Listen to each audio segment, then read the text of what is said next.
suppliers of goods, services, and any other products that or other business that the county government entered into with suppliers and contract people or business people. So that is a bill whose debate already kicked off on the floor of the Senate, and this afternoon members will be deciding on whether they will be going by what was proposed on that bill or they will not be going with that particular proposal. Also, members of the Senate this afternoon will be proceeding on a committee of the whole House to consider the Equalization Fund Appropriation Bill, Senate Bill number 3 of 2023. This bill is by the Chairperson Standing Committee on Finance and Budget, Honorable Ali Robam. And this bill, the Equalization Fund, whose purpose is to finance the provision of certain services in order to bring the quality of these services in marginalized area to the level generally enjoyed by the rest of the country. And the principal object of this bill will be seeking to provide the administrative structure for the management of the Equalization Fund and to establish the criteria through which projects are identified. That is a bill that members will be going into the Committee of the Whole to consider a number of amendments that have been proposed by various members as well as the Chairperson Standing Committee on Finance and Budget. A critical provision in the bill also seeks to extend the pendency of the fund in accordance with Article 204, subsection 8 of the Constitution. Again, cognizant that the period contemplated under Article 204(7) on the life of the fund will soon come to an end before the fund has achieved its purpose, it is critical to extend the time limit for the fund in order to ensure the purpose of the fund is met. So this bill will be moving into the Committee of the Whole House. Remember, at the Committee of the Whole House in the Senate Standing Order, it requires a quorum of 15 members. So this particular stage will require the House to have a quorum of 15 members for this bill to proceed to the Committee of the Whole House stage. If the quorum is not achieved, then that may not be able to be done this afternoon, and will require the House to have a quorum as needed by the standing orders as per the standing orders.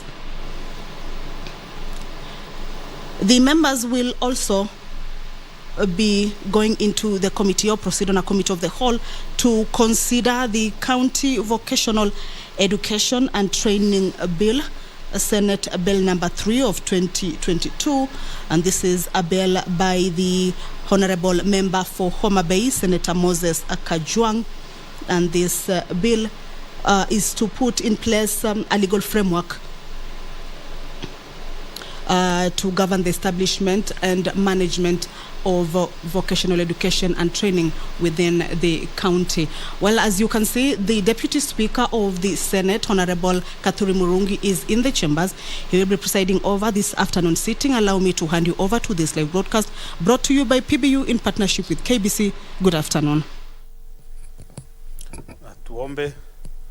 Ewe Mwenyezi Mungu, twakusihi tutazame kwa neema nyingi na baraka zizi watumishi wako ambao umeridhika kutuita kwa nyadhifa za uongozi katika jamhuri hii yetu. Tukuomba utujalie tuyatende na kufikiria mambo yote yatakayofikishwa mbele yetu kwa njia ya haki na uaminifu, ili kustawisha amani, ufanisi na heri ya nchi yetu na wale ambao haja zao umezikabidhi mikononi mwetu. Amina.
I was asking, you are certain whether we have a requisite quorum? If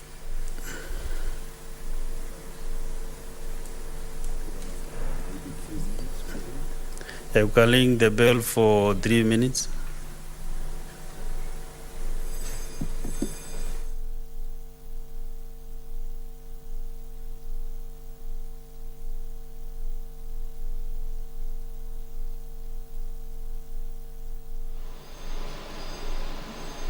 Well, the Deputy Speaker of the Senate, Honorable Catherine Murungi, has just directed that the quorum bell be rung for 3 minutes.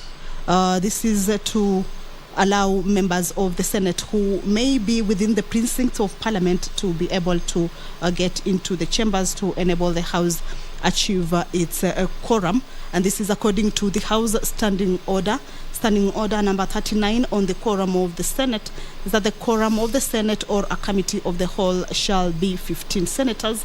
Standing Order number 40 on the quorum at commencement of a sitting of the Senate is that if there is no quorum present when the chair is taken, at the time appointed for a sitting of the Senate, the Speaker shall immediately after the prayer order the bell to be rung for 10 minutes. If no quorum is present at the expiration of the 10 minutes, the Speaker may direct that the bell be rung for a further 10 minutes. And if there is still no quorum present, the Speaker shall adjourn the Senate forthwith to the next sitting. So currently is a 3-minute quorum bell as directed by the Deputy Speaker. This is to, of course, allow the members who are yet to be able to walk into the chambers to allow the House achieve the requisite quorum at the commencement of the House business.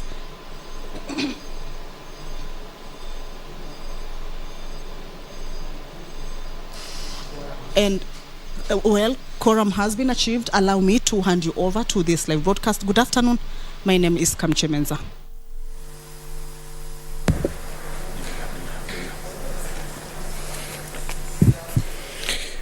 Order number 1, administration of oath. Order number 2, communication from the chair. Order number 3, messages.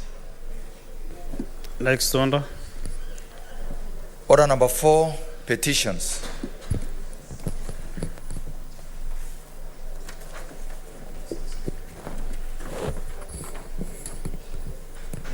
Honorable Senators, I have 2 petitions which I will read simultaneously. This is a petition to the Senate concerning enactment of legislation to regulate the credit profession. Honorable Senators, I hereby report to the Senate that a petition has been submitted to the Senate by CCP Mokaya Magembe Bernard on behalf of the Council of the Institute of Credit Management, Kenya, concerning enactment of legislation to regulate the credit profession. As you are aware, under Article 119(1) of the Constitution, and I quote, Honorable Senator, there's some interruption I'm getting from the members. Senator Lerengwe, Senator Lerengwe, order. You are interrupting the chair as I read this important petition. Number 2, as you are aware, under Article 119(1) of the Constitution, and I quote, every person has a right to petition Parliament to consider any matter within its authority, including enacting, amending, or repealing any legislation. Honorable Senators, the salient issues raised in the same petition are: 1, that the petitioners are members of the Council of the Institute of Credit Management, Kenya. 2, that various professionals in Kenya, including accountants, lawyers, financial analysts, engineers, doctors, nurses, auctioneers, human resource petitioners, among others, are regulated through statute for effective administration of their roles. 3, that credit professionals do not have a guiding statute that regulates the credit profession to ensure high professional standards among practitioners in the credit sector. Number 4, that this has exposed consumers to a number of risks, including breach of transparency, unconscionable conduct, and loss of assets, which can be mitigated by having certified credit professionals. Senator Maluma, find your way to your seat. And he not ask you to find your way without bowing to the bar, kindly.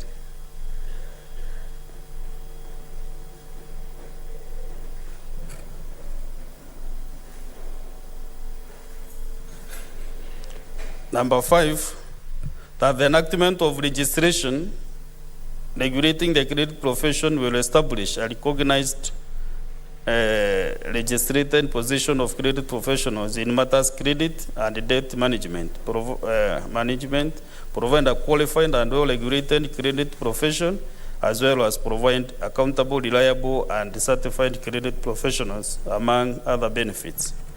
6, that the petitioners are made efforts to have the matter addressed by the relevant authorities, all of which have failed to give a satisfactory response.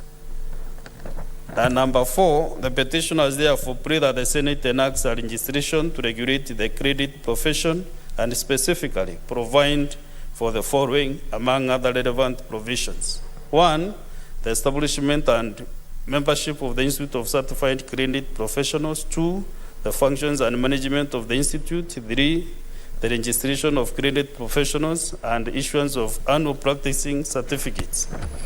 And 4, disciplinary provisions that include the establishment of a disciplinary committee, inquiry, and appeal mechanisms. So, honorable senators, pursuant to standing order 237, I shall now allow, before we get there, I will read the following, the other petition, so that you can make comments on both petitions. This is another petition to the Senate concerning lack of implementation of a resolution to absorb the contracted instructors under the Economic Stimulus Program, ESP, by the county government of Nyeri. Honorable Senators, I hereby report that a petition has been submitted to the Senate by Mr. Julius Wairuko Wajoi concerning lack of implementation of a resolution to absorb the contracted instructors under the Economic Stimulus Program by the county government of Nyeri. As you are aware, under 119.1, the Constitution, and I quote, every person has a right to petition Parliament to consider any matter within its authority, including enacting, amending, or repealing any legislation. Honorable Senator, this is a long petition, so I allow you to sit to the nearest. Sit.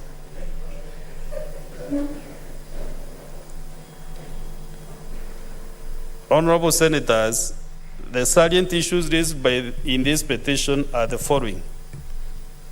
A, that in July 1989, the petition was employed by the then Minister of Education as a carpentry instructor 2 and posted to Kiagudu Youth Polytechnic in Nyeri. That following the promulgation of the 2010 Constitution and the advent of devolution, the Youth Polytechnic training function was subsequently transferred to the county governments through legal notice number 16 of February 2013 and Gazette notice number 116 of 9th August 2013, pursuant to the 4th schedule to the Constitution of Kenya 2010. As a result, all the staff were in the counties and performing devolved functions were deemed secondary to continue providing services.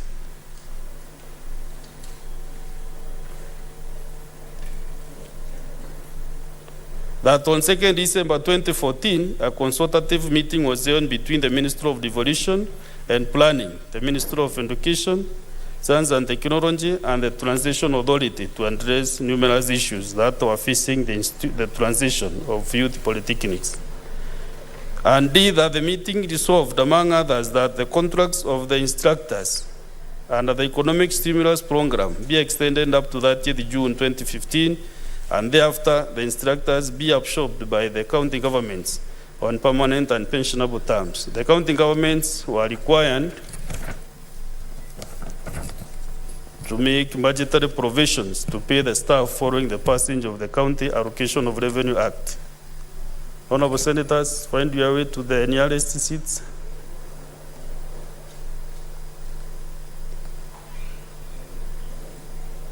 That on 15th December 2014, the Transition Authority communicated the resolution to the county governments for implementation.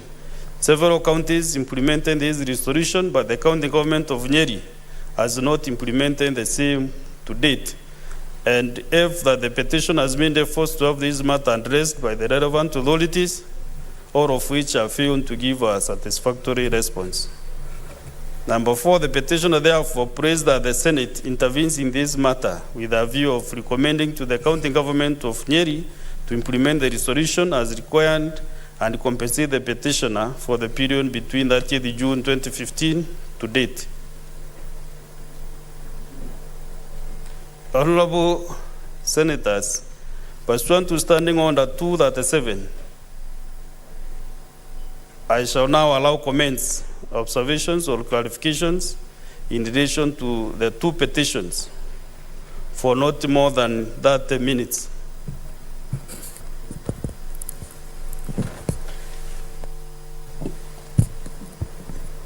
And Senator Kisang, you have a case to answer. Senator Manzo Daniel.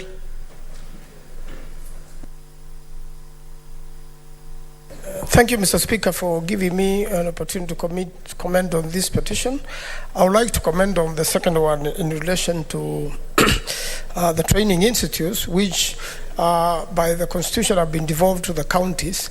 And it is not just in Nyeri, but it has happened to many, many other parts of the country. It's a matter which touches in all the counties, but the decision made on the Nyeri petition will give bearings or will give direction into other counties. Mr. Speaker, getting these training institutes at a level which is international or even at a level whereby they are training will immediately be useful to the young people. Mr. Speaker, they're very, very important. That sort of technology where the young people learn in what previously used to be the polytechnics, and now they'll be republished in the counties so that young people can acquire skills in the counties. Mr. Speaker, a lot of times, even with the construction which is going on nationwide, even from the private individuals and from the government institutions, you find that at times you cannot even get a plumber. At times you cannot even get an electrician. We are now doing solar. You find there are no people to be able to deal with the solar technology in the villages, Mr. Speaker. So this is very important. It should be handled as an economic stimulus. It should be handled as fast as it can so that these skills are passed to the young people. And not everybody. We have 100% transition to secondary schools. After secondary schools, we have a lot of people who transit to universities, but we also have a lot of people who want to acquire skills, because of the expenses in the country, we want to acquire these skills, in the nearest possible institution near you, where you can even attend college, and in the evening you go back home. It's ideal for many parents, Mr. Speaker, so that the other members can also comment. Mr. Speaker, I support that particular petition. It is urgent and the whole country is waiting for it. Thank you, Mr. Speaker. Next, Senator Alsos Godfrey.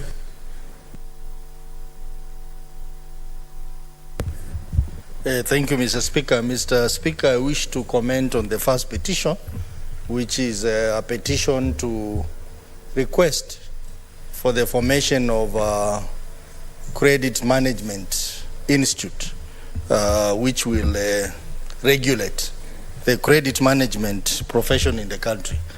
Mr. Speaker, whereas I support the idea of having professional organization, having a legislation around regulating a particular profession, I think that has to be done with a lot of care, so that we don't end up having so many legislation on regulation of professions when they can best be done under one big professional organization.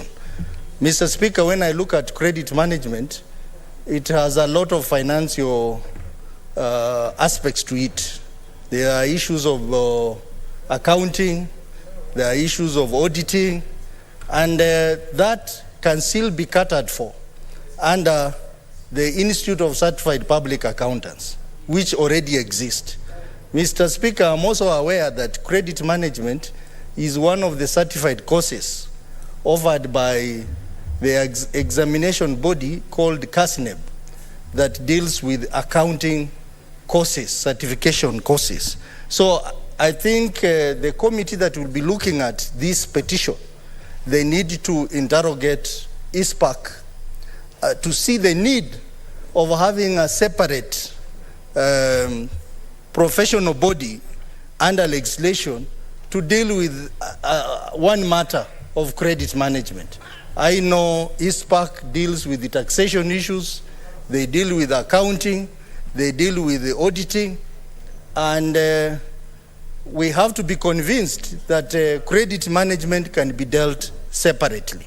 So there is need, Mr. Speaker, of having a legislation to regulate the various professions, because that will be one of the ways of instilling ethics in our profession and possibly dealing with the matters of corruption in this country. Mr. Speaker, I sponsored a bill in the last parliament to regulate the ICT profession in this country. And the bill was hugely fought by some business community in this country. But Mr. Speaker, we continue to have challenges in this sector, increasing cybercrime, which in most cases is facilitated by IT professionals. And the matter is aggravated by the lack of a proper legal framework to regulate this particular industry. So I vote for having professional bodies which are under the law, but that has to be done with a lot of care, and that has to be done without discriminating particular professions. Mainly the ICT professional, which up to date is not under any piece of legislation, and there are a lot of challenges. I know a country like Nigeria, which had highest levels of cybercrime in the world. They have gone down because there is a legislation to regulate the ICT sector in terms of how training is done, how they are registered, how they are punished. But in this country, there is nothing. And Mr. Speaker, when I tried to bring this up, there was a lot of resistance from multinationals in this country because they have been benefiting from lack of a proper regulatory framework for ICT professionals in this country. Mr. Speaker, I know these comments are not related, but I think it's important to look at these issues as we move on. I support the petition, but I would request the committee to interrogate also ISPAC so that they can find out what is this special need of having a credit management institute, which is separate from ISPAC. I support, Mr. Speaker. Senator Mandago.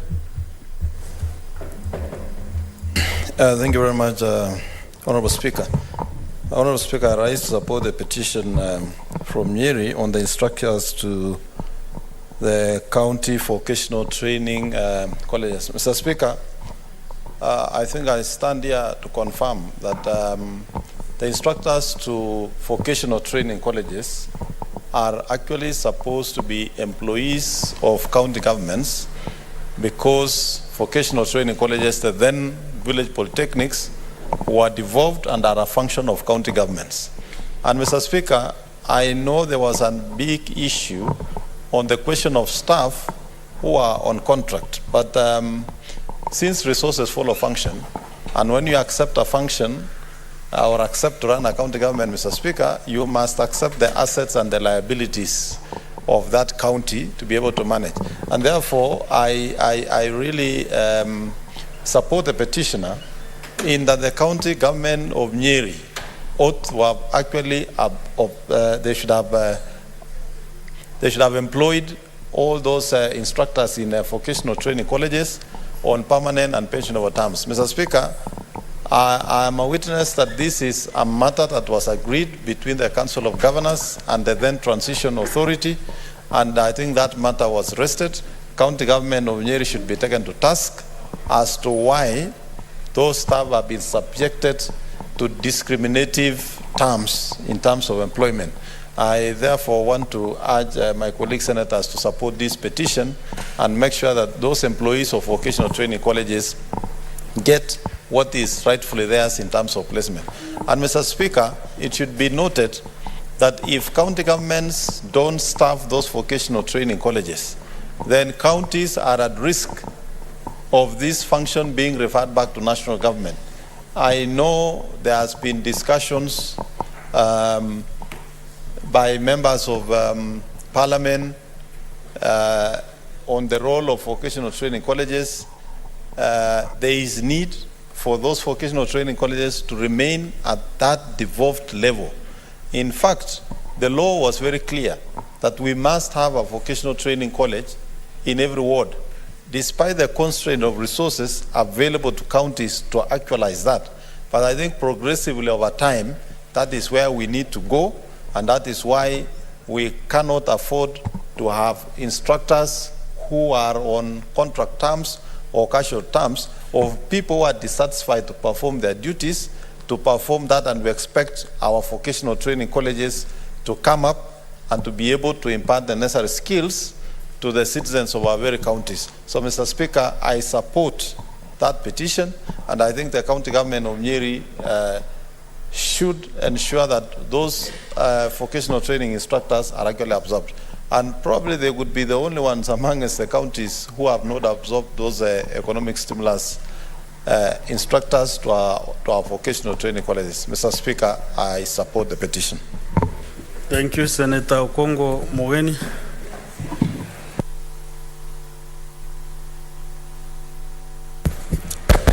Thank you, Mr. Speaker. I rise, Mr. Speaker, to support the petition by CCP Mokaya Magembe on credit profession regulation. And Mr. Speaker, this is timely. This is timely. Mr. Speaker, the only thing I'd like to propose is just to amend the heading of this petition to include the practice and credit, the practice and the giving of credit in the market. Mr. Speaker, there are so many Shylocks in town calling themselves credit bureaus. I'd rather to call them credit bureaus or credit giving organizations that prey on very innocent Kenyans, Mr. Speaker. And the interest they charge the poor Kenyans out here is exorbitant, is unreasonable, Mr. Speaker. And you know, I once dealt with a Kenyan, I'm sorry to name, who got finance from Metropolitan. And you know, she said she went to that company, and you are told we have a lawyer, we'll give you a lawyer for free to help you fill the papers, you give you a logbook. They don't even allow you to take even copies of the contract you sign with them. And you know, the interest, Mr. Speaker, is 3 times what you will be charged by our local banks here. So this is an area, Mr. Speaker, that has subjected Kenyans to a lot of suffering. I hope the committee that will take this matter up, Mr. Speaker, will not just look at regulating I don't know what the petitioner intended. I hope we are not going to do it like Law Society, that you want to regulate the people practice, but even the bodies that are engaged in credit, giving credit to Kenyans out there. Because, Mr. Speaker, people go to borrow when they have problems. You come to Nairobi, you bring a patient to Kenyatta, your patient dies, and you are told by the hospital they need 200,000. So you are in town, you say, let me go to a credit reference bureau and get some money. I remove my patient, Go home, I'll repay. When you go back, what you are told to pay, if you borrow 100, you find they want you to pay 500,000. It's not something we should allow, really, as parliamentarians. There is a lacuna here, and we have been given a golden opportunity, Mr. Speaker, to address this issue. I remember also, I think it's this is an area we are willing to have a bipartisan approach. I don't know what is the magic with the magic that Kibaki brought. In 2002, Mr. Speaker, I was a very young professional. I just worked for 6 years. And when Kibaki took over, banks were calling us, saying, come and get money. Me, I went to Barclays. That was my first loan. They just said, what do you want? Bring your pay slip. And I disappeared with 500,000. And the interest was really reasonable. I'm pleading to the Wood administration to also consider, I don't know whether indeed the advisor can put some thoughts together so that we make credit available to Kenya. You know, if you borrow from a reputable bank, like Barclays, like a National Bank, like Equity, they will not subject you to the kind of suffering you will receive from these credit bodies. So we are also challenging the government of the day to see whether there are ways you can jumpstart the economy so that Kenyans can get easy access to credit. 202, we could get up to 1 million unsecured. You just walk to the bank with your pay slip, you get money, and you walk away. Before then, Honorable Luala, you remember, during Moi's regime, people are paying interest of up to 48%. Up to 48%, Mr. Speaker. But Kibaki was able to bring it down. So let's also respond to the demand in the market. We make credit access to Kenyans so that we can get a way around of helping Kenyans not to be subjected to this kind of mistreatment from these credit bureaus. So, Mr. Speaker, I fully support, and I hope the committee that will be tasked with looking into this petition can propose a law. We come up with a good law that will protect Kenyans and also allow those who want to do business of lending money to get the environment to do their business, but not to exploit poor Kenyans. I support, Mr. Speaker. Thank you. Senator William Kisang. Thank you, Honorable Speaker. Honorable Speaker, I rise to support the petition on credit, not really credit institute. I think there is an issue here. I believe the credit institutions, for most of them that operate are Shylocks, Honorable Speaker. Central Bank is not doing its job. I believe Central Bank are the ones who should ensure that the credit institutions that lend money, as Honorable Omkenya said, should be brought under the radar of Central Bank so that the interest rates they charge is not ridiculous, because people take their logbooks there, you take your title deed, basically, and they charge you an interest of maybe 30% per month, because there are people who have lost land, they have lost their vehicles because of these institutions, because they don't charge within the rates that have been set by Central Bank, because I believe now it's about 14 or 14.5%, 15%. So ISPAG is there as the institute that ensures professionals in this sector, accountants, financial risk managers, and we have the insurance on the other side, on the insurance risk, to ensure that people are not taken advantage of. But I believe there is an issue. Central Bank is not doing its own inspection role properly. This is what we need to interrogate, and not registration of the professionals, because these are financial institutions. I think there is an issue that we need to check here, Honorable Speaker, so that our people are not fleeced, are not taken advantage of, their property are not sold, because there are many people who have died because of being taken advantage by these banks. But Honorable Speaker, this is a serious matter that the committee needs to look into. I believe it's the Committee on Finance and Planning, so that our people can be saved, Honorable Speaker. Honorable Speaker, I know Honorable Sotsi brought something about the ICD professionals on cybersecurity, and it's outside this. Actually, we pushed until we agreed, because there are some professionals also who don't have relevant papers in ICT, but they were fighting the bill. But I don't know what happened, because we pushed it until we passed it in National Assembly then. So I believe we can revive it, Honorable Sotsi, so that our sector can also be regulated. Honorable Speaker, on the Nyeri issue on the inspectors, I believe we need to push this House should come up with a resolution to compel the county government of Nyeri to employ those inspectors on permanent and pensionable like the rest of the counties. Otherwise, it's unfair that it's only 1 or 2 counties who do not take in the employees on permanent and pensionable, while the others have taken, and the money has already been sent to the Nyeri County government. So, Honorable Speaker, I support the 2 petitions, but this one on credit issues, we need to relook at it very critically so that we don't have to do other laws. If there is any need to amend the law that created ISPAC and CASNEP, we can relook into it and maybe do amendments to ensure that these guys who are running amok are taken care of well by the law. Thank you, Honorable Speaker. Thank you, Senator Wola Beatrice.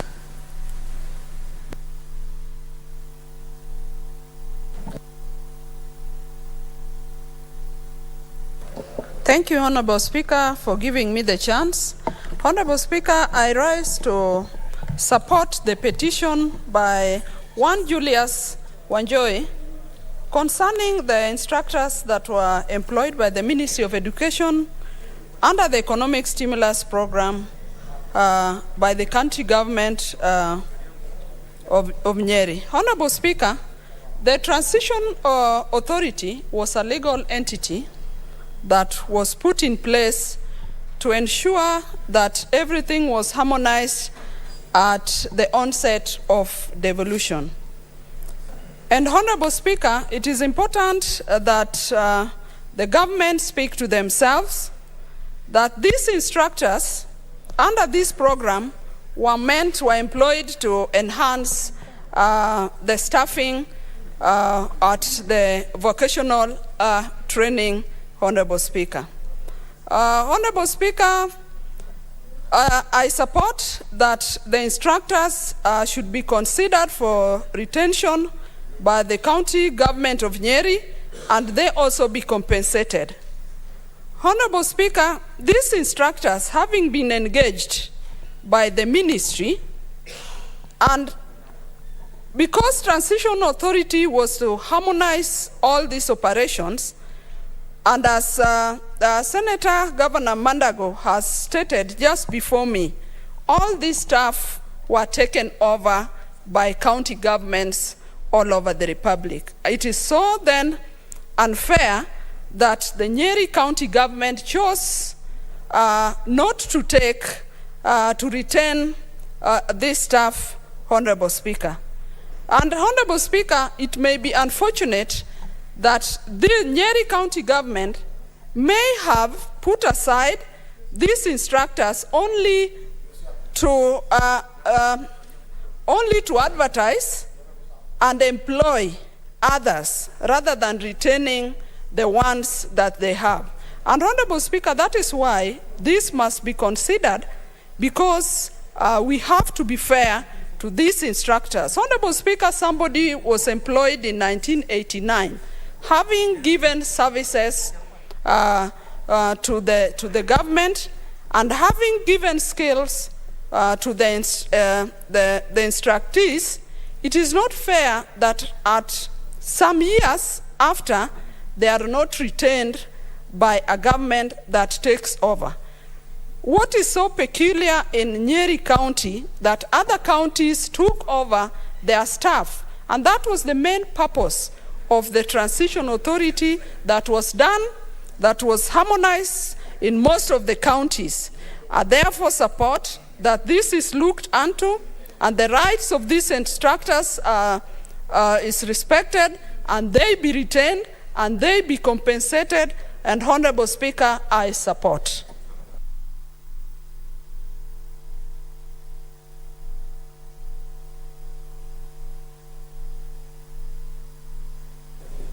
Honorable Senators I'll give a few more senators a chance to utilize the 30 minutes after I recognize these visitors. Honorable senators, in the public gallery, we have 65 students accompanied by 2 teachers from Waithaga Boys High School in Murang'a County, who are in the Senate on an education tour. Honorable senators, in our issued tradition of receiving and welcoming visitors to Parliament, I extend a warm welcome to them, and on behalf of the Senate and on my own behalf, wish them a fruitful visit. I thank you.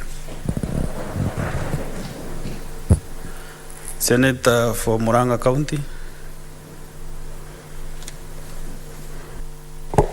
Thank you very much, Mr. Speaker, for giving me this opportunity to welcome the students and teachers of Waithaga Boys High School. This is a school located in my county of Murang'a, Mr. Speaker, in Wango Ward of Kiharu constituency.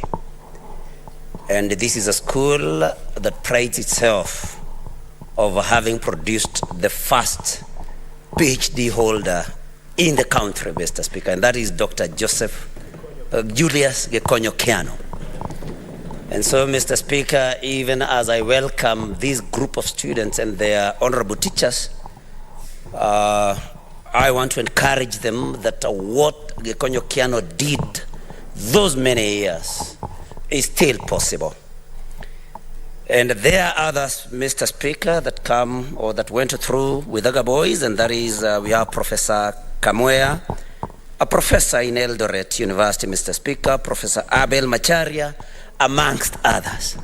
And also the former governor from Murang'a, whose political theatrics and styles I may not agree with, but whom I was honored by the people of Murang'a for 2 terms, went through the same school. And so I want to tell these young men that yes, the future is very bright for them, and that they are in the right school, and that this is a school, Mr. Speaker, that has been taking quite a number of students to the university also. 90 students in 2022, yes, and 75 in 2021. And so this is a school that is of performance. I want to ask you, my dear sons, that you should be obedient to your teachers. You should respect them. As a teacher myself, Mr. Speaker, I taught in high schools for quite a number of years, and I know that any student who works hard, respects their teachers and parents, and of course have faith in God, is bound to make it. And so, Mr. Speaker, we know that up there we have engineers seated there, future members of the Senate and the National Assembly, and many other professions. And so as you go back there, go knowing that you can come back to this house as a member, if not members. And Mr. Speaker, I think I do not want to take much time. I also want to congratulate the teachers for taking care of these young men, and through the principal that we thank them for making the decision to come and visit the Senate. Here is where we make county our laws, especially those affecting counties, and indeed those affecting the nation at wide. So karibuni sana wavulana wa Waithaga Boys. Thank you very much, Mr. Speaker. Thank you. That's the wise counsel from. Were we a principal? Principal or me a teacher? Principal. What level?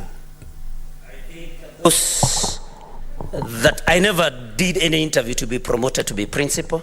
I knew I wanted to be in business, which I thank God I was able to get into, but I liked teaching Kiswahili. Mimi ni mwalimu wa Kiswahili na nilipenda sana fasihi ya Kiswahili. Asante mstahiki Speaker.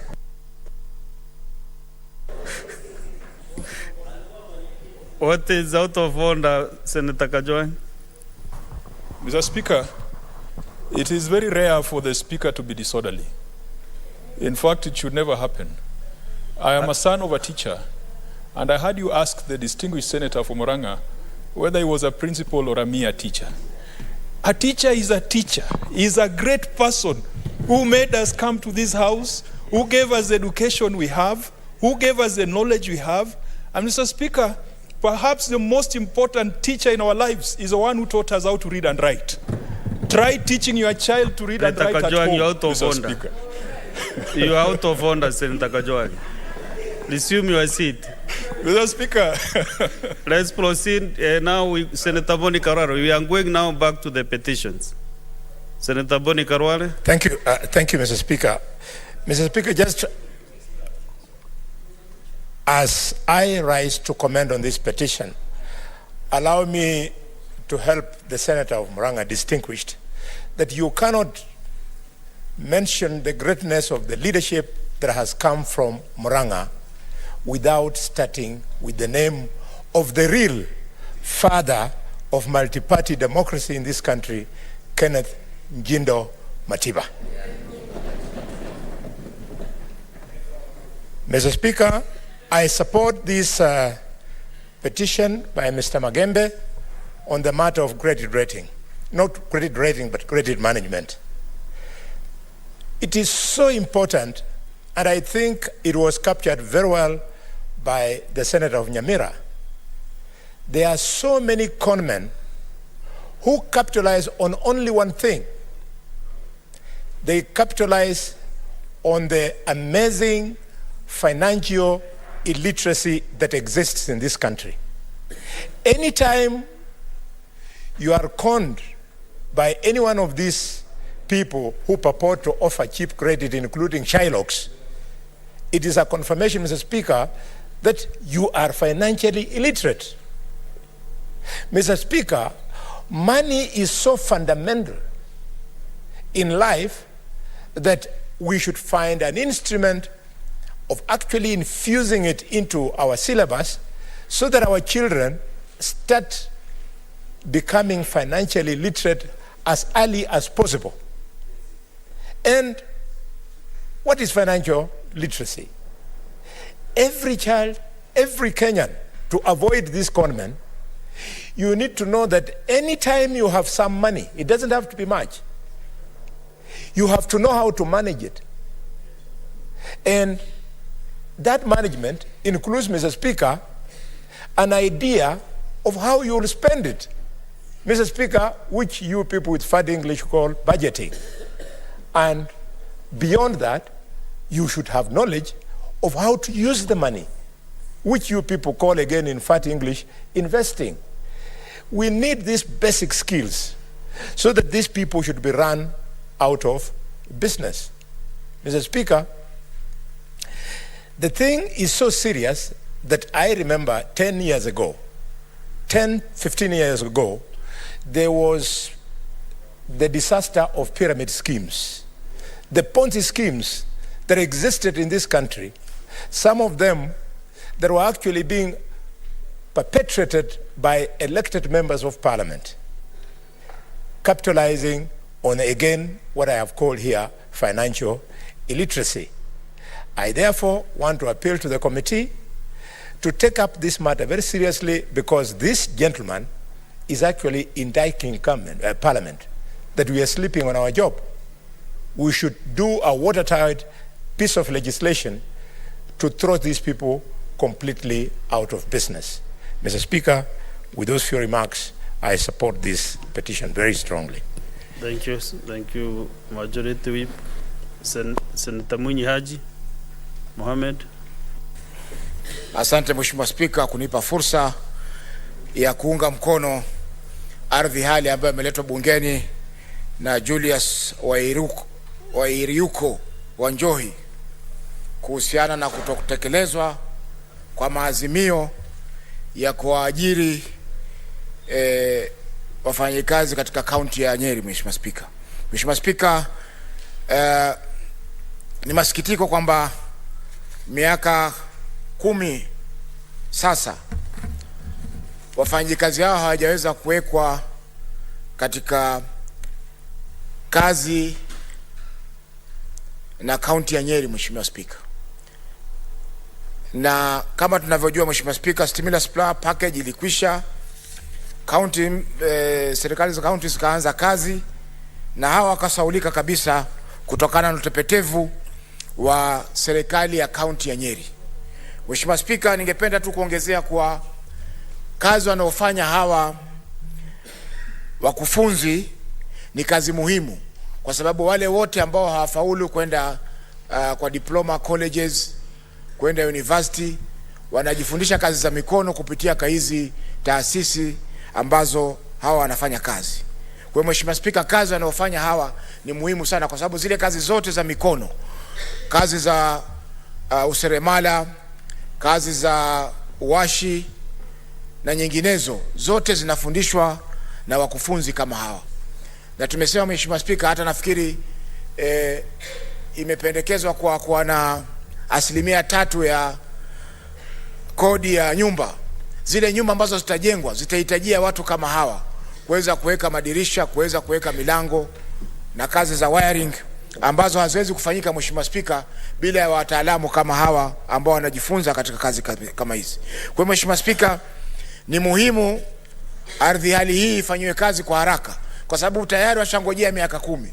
Na wale ambao wataamua Mheshimiwa Spika wahakikishe kwamba ile kazi ama ile mishahara imekuwa backdated kwa Kiingereza mpaka ile tarehe ambayo mkataba uliwekwa kati ya serikali za county na ile inaitwa Transition Authority ambao ilikuwa kwa mamlakani wakati wa mkataba ule ukitekelezwa, ili hawa Mheshimiwa Spika wasiweze kupoteza haki zao ambazo zilikuwa tayari zimekubalika, na utepetevu tu wa bunge la county ya Nyeri ndio imefanya mpaka sasa isiweze kutekelezwa. Asante sana Mheshimiwa Spika. Thank you, Senator David Wakoli. Mheshimiwa Spika, nashukuru kwa nafasi hii.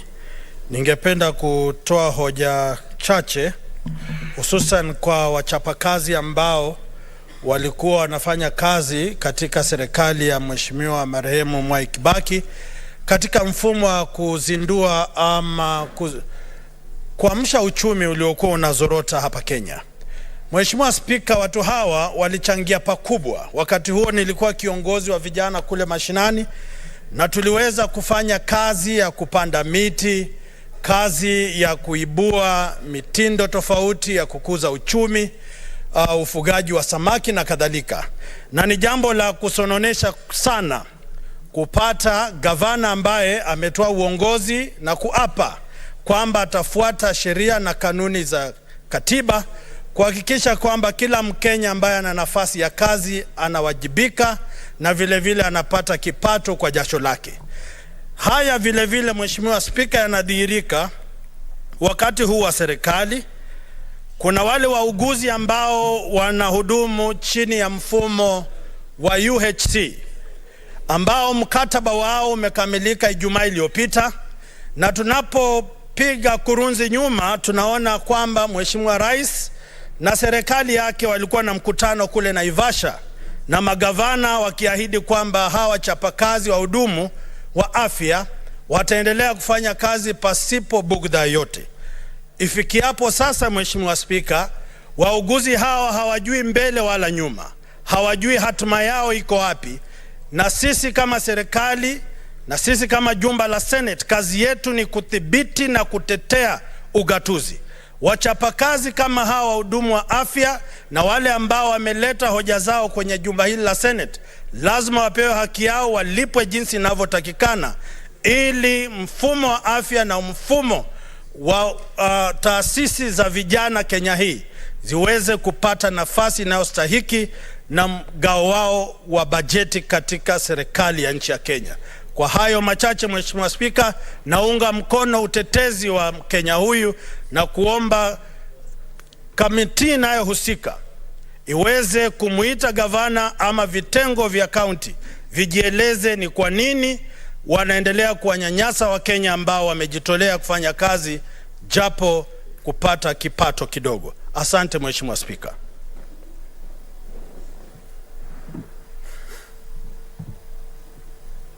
Senator Maruma Jones. Asante Mheshimiwa Spika kwa kunipa hii fursa ili kuchangia hili ombi ama petition ya Magembe inayohusiana na umuhimu wa kutunga sera, sheria na kanuni za kudhibiti wale ambao wanafanya kazi katika soko la ukopeshaji. Mheshimiwa Spika, ni bayana ya kwamba kuna uhitaji wa pesa na kuna umaskini katika jamii, lakini watu wengi ambao wameenda kukopa pesa kwa yale mashirika ambayo yako nje ya benki ama sheria za benki wamepata dhiki badala ya kupata faida. Kwa hivyo kuna umuhimu wa kutunga sera na sheria za kutoa mwongozo kwa wale ambao wanakopesha pesa. Kwa mfano, Mheshimiwa Spika, tuwe na sheria za kuangazia wale ambao wanakopesha wawe na sifa za aina gani. Pia tuwe na sera ya kuangazia wale ambao wanakopesha ni riba aina gani watakayotoa kwa wananchi, kwa sababu kuna watu wanakopesha pesa na vile wenzangu ambao wametangulia kuongea wanakopesha kwa riba ambayo ni ya juu sana. Hawa wanaitwa kwa kimombo Shylocks. Unapata unapewa pesa katika riba ya 30% kwa mwezi. Hiyo ni riba ya juu sana, lakini kwa vile una shida, labda una shida kutoa karo ya mtoto wako, wengi wamejipata taabani wakakopa hiyo pesa na wakashindwa kulipa. Kule kwetu, Mheshimiwa Spika, kuna mtu alikopa pesa, lakini kwa vile hajapata mafunzo mufti, alifanya ile nyumba yake kuwa hoteli. Mheshimiwa Spika, alitumia ile pesa vibaya. Asubuhi anapikia watoto chai na mayai na chapati na mahamri. Ikifika ni wakati wa chakula cha mchana, Mheshimiwa Spika, anapikia watoto wake pilau na biriani na chapati wachague. Wakati alimaliza ama ilifikia wakati wa kulipa ile pesa na akashindwa, Mheshimiwa Spika, wale wakopeshaji walikuja wakang'oa mabati. Ikawa ile familia ina nyumba lakini haina mabati. Wakachukua ng'ombe, wakachukua mifugo.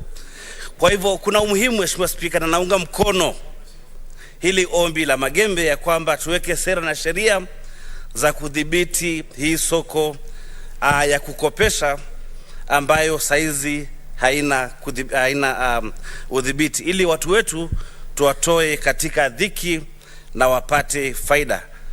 Na ile kamati ambayo itaangazia haya maswala, tunataka sasa waje na sheria kabisa ambayo itaongoza ama na kudhibiti soko ya ukopeshaji ya hawa Shylocks na hizi SMEs ndogo ndogo. Nashukuru kwa nafasi, Mheshimiwa Speaker. Honorable Senators, our 30 minutes window for the petitions are over, but I want to give 2 minutes to Senator Esther Anyeni. Thank you, Mr. Speaker, for that consideration. And I felt I should actually speak to this matter specifically because most of those instructors were young people. And in my earlier life, before I actually came to the Senate, I passionately worked in the TVET sector, in the office of the Deputy President, then in the Strategy and Delivery Unit. And most of the work we actually did was encouraging young people to join some of these institutions. And there are so many institutions which are youth polytechnics that have actually done very well. Look at a case of Mapimo Vocational Training Center in Kilifi. I personally went there and saw the work that instructors were doing. So when I actually listened to this petition today, I'm very saddened and cease to actually have the patience, because when you look at the facts of this matter, the petitioners have even gone to court to seek redress. Even the court resolutions that were actually done in May 2020 were not in any way giving them reprieve. So, Mr. Speaker, if indeed education is the key, why do they make it expensive for young people who are already frustrated in this country? Mr. Speaker, Nyeri County government should actually pay these instructors. These instructors were only being paid an amount of 2,720 shillings, which is very little money if you ask me. And these instructors were just 590 youth instructors who are serving this country passionately. And for this matter to come to this house as a petition to actually beg that they need to be paid is a really sad scenario. Youth polytechnics play a very big role in this country, and we've actually seen some of the products that actually come from the polytechnics. We encourage young people to pursue education.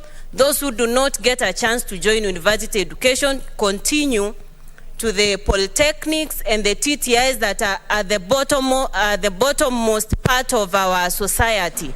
So if we want to treat such instructors in this manner, what hope do we have for people who are studying to impart these skills? And as the Kenya Kwanza government, our priority has been on equipping young people with skills so that they are self-reliant. As the good senator for Mombasa mentioned, that in the housing program that we have been talking about, priority will be given to those young people who are partaking training in the youth polytechnics, the TTIs, the vocational training centers. So really, as a house, we need to pronounce ourselves on this matter. I don't think it should take so many years to pay instructors who are just being paid 2,790 shillings, more than 10 years to actually be compensated. They have gone to court using money, no redress. It's really sad, a sad scenario, Mr. Speaker. So I support this petition with my 2 feet, and I'm a very frustrated young person speaking this afternoon. Thank you. Thank you. Let's go to the next order.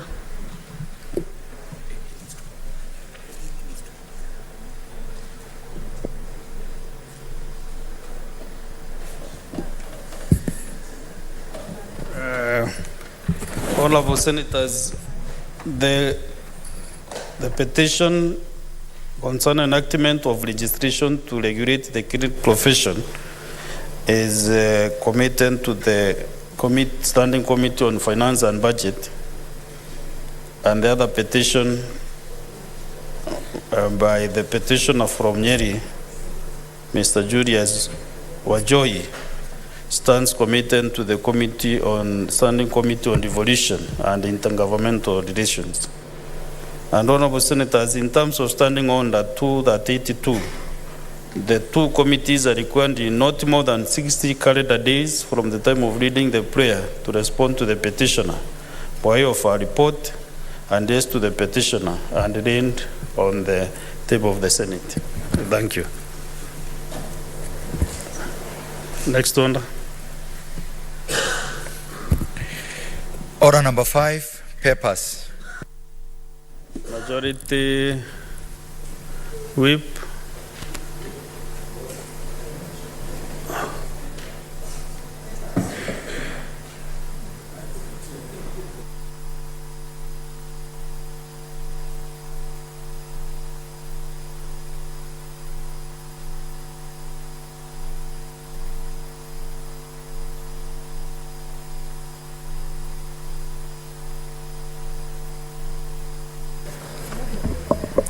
Clerk.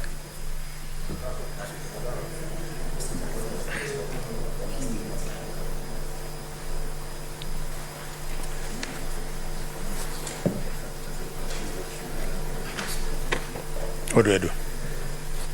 There's no mic. Oh, Senator thank you. Garware. Thank you, Mr. Speaker, sir. What is happening to your eyes? I was not seeing the light, so... Okay, proceed. I beg your pardon. Mr. Speaker, sir, I beg to lay the following papers on the table of this Senate, today the 24th of May, 2023, being, Mr. Speaker, reports of the Auditor General for the year ended 30th of June, 2022, on the financial statements of the following. 1. Salaries and Remuneration Commission, SRC. Kisii County Emergency Fund, Kisii County Loans and Mortgage Fund, Demonstration Farm Fund Kisii, Kisii County Veterinary Services Development Fund, Kisii County Government Revenue Fund, Receiver of Revenue Statements of the County Government of West Pokot. 8. Tharaka Nithi County Assembly Car Loan and Mortgage Scheme, Tharaka Nithi County Youth Empowerment Fund, Turkana County Biashara Fund, Trans Nzoia County Nawiri Fund, Elgeyo Marakwet County Revenue Fund, Elgeyo Marakwet County Executive Car and Mortgage Revolving Fund,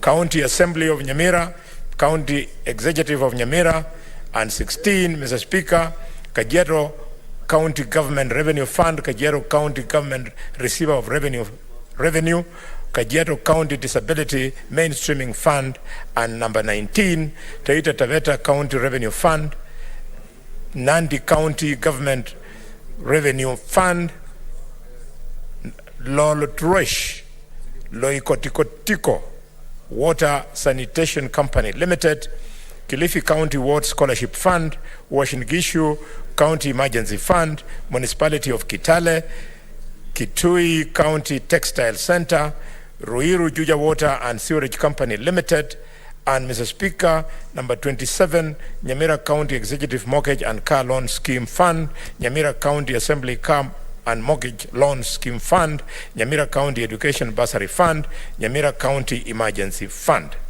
Mr. Speaker, number 13, Malindi Water and Sewerage Water Company, Kilifi County Emergency Fund, Receiver of Revenue Statements for Kilifi County Government, Kilifi Mariakani Water and Sewerage Company Limited, Iten Municipality, and finally, Mr. Speaker, but not least, the report of the Director General on the financial statement of the Iten Municipality for the year ended 30th of June 2021. Thank you, Mr. Speaker. I lay the papers. Thank you, Majority Whip. Let's go next order.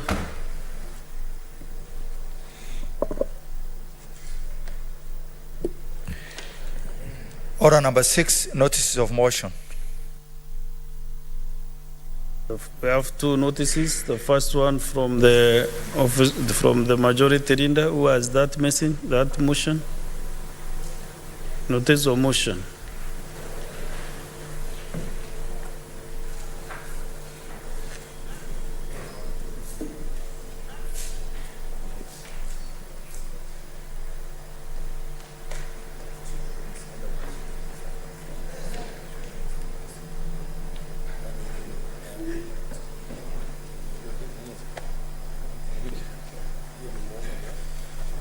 Thank you, Mr. Speaker, for allowing me to consult. This is a rare motion where we want to change the calendar of the House. Mr. Speaker, I rise to give notice of the following motion. Being an alteration of the dates specified for the sittings of the Senate pursuant to Standing Order number 2032. That, notwithstanding the resolutions of the Senate made on the 16th of February 2023, and on the 29th of March 2023, and pursuant to Standing Order number 32, which is on the approval of the Senate calendar for regular sessions for the second session of 2022, the Senate resolves to adjourn pursuant to Standing Order number 31/2 at the rise of the Senate on Tuesday, 30th May 2023, and to resume thereafter its sittings on Wednesday, 31st of May 2023 at 2:30 p.m. Thank you, Mr. Speaker, sir. Next notice of motion by Senator Mohamed Faki. Senator wa Mombasa, unapeana notisi.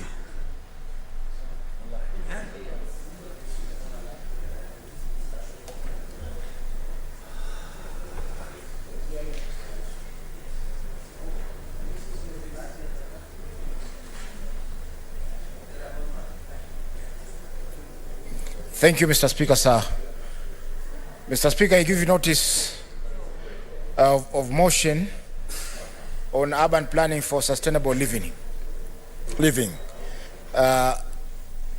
that aware that rapid urbanization as experienced in most Kenyan towns contributes to a significant portion of greenhouse gas emissions, leading to environmental degradation. Further aware that factors associated with urbanization, including changes to a more sedentary lifestyle, diet, and environment, have resulted in an increase in the prevalence of non-communicable diseases, such as cardiovascular diseases, diabetes, and cancer. Appreciating that prioritizing sustainability and environmental responsibility creates livable, healthy, and resilient communities for present and future generations. Is that correct? Now, therefore, the Senate asks the Minister of Roads and Transport to review the standards for construction of public roads, to require the incorporation of dedicated lanes and tracks for exclusive use by non-motorized forms of transport, to encourage their use for reduced air and noise pollution and improved overall public health. Number two, the Minister of Environment and Forestry and the Minister of Roads and Transport, in collaboration with the Council of Governors, to develop a policy framework to mitigate the impact of climate change by guiding a dedication of sections of the respective CBDs on specified days as car-free zones to encourage more walking and a healthier lifestyle. B, designation and maintenance of green spaces such as parks and community gardens within urban centers. And C, sensitization of the public on sustainable living and environmental responsibility. Thank you, Mr. Speaker, sir. Thank you. Next order.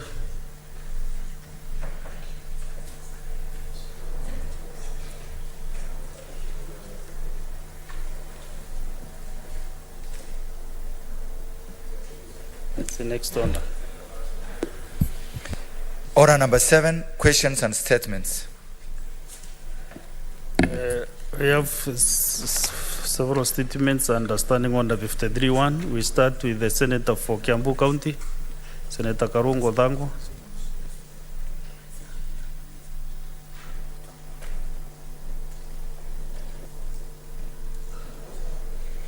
Thank you very much, Mr. Speaker. I seek your indulgence because after careful deliberation and due consideration, I wish to withdraw that statement and in place of it approach your office so that I can change from starting order 53 to starting order 52. Thank you. Very well. Next is Senator for Lamu County, Senator Joseph Kamau.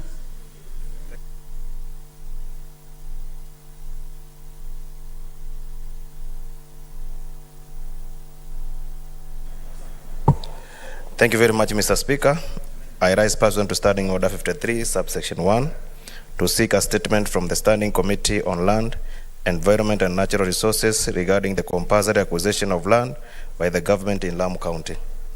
In the statement, the committee should, 1, clarify whether the government is planning to compulsory acquire more than 400 acres of land in Maisha Masha, Jipendeni, Bopwe, Rumshi, and Sinambio areas in Lamu County. And if so, indicate the time frame for the said acquisition and whether the said acquisition will be in line with the Article 40, subsection 3 of the Constitution of Kenya and all other statutes related to the compulsory acquisition of land. Number 2, outline the measures the National Land Commission has taken to ensure transparency in assessing the value of the land to be acquired. Number 3, state whether the National Land Commission has conducted open and transparent public inquiries into the ownership of the land. And number 4, indicate the form of compensation contemplated in the said acquisition and the measures put in place to ensure fair and prompt compensation. Thank you, Mr. Speaker, sir.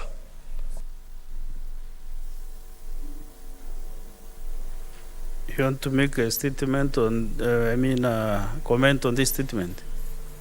Okay, proceed. But brief comments.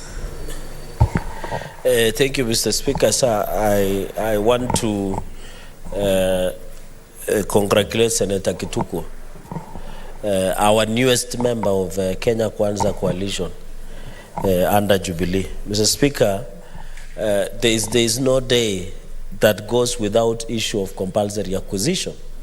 Yesterday we saw about Kabunde Street. I think Senator Ogola. Senator Chalagay, there is a point of order from Senator Ososi. Oh, my neighbor. Okay. Mr. Speaker, I didn't want to interrupt my friend and my neighbor, Cheregei, but he has raised a very fundamental issue of saying that the senator for Lamu belongs to Jubilee, which is under Kenya Kwanza coalition. When we know very well, Jubilee has a signed coalition pact with Azimio, and there is no indication or any evidence to show that they have exited the coalition. Is it in order? Yes. Senator Cheregei, are you in order? Mr. Speaker, under the law, you either do it expressly or implied.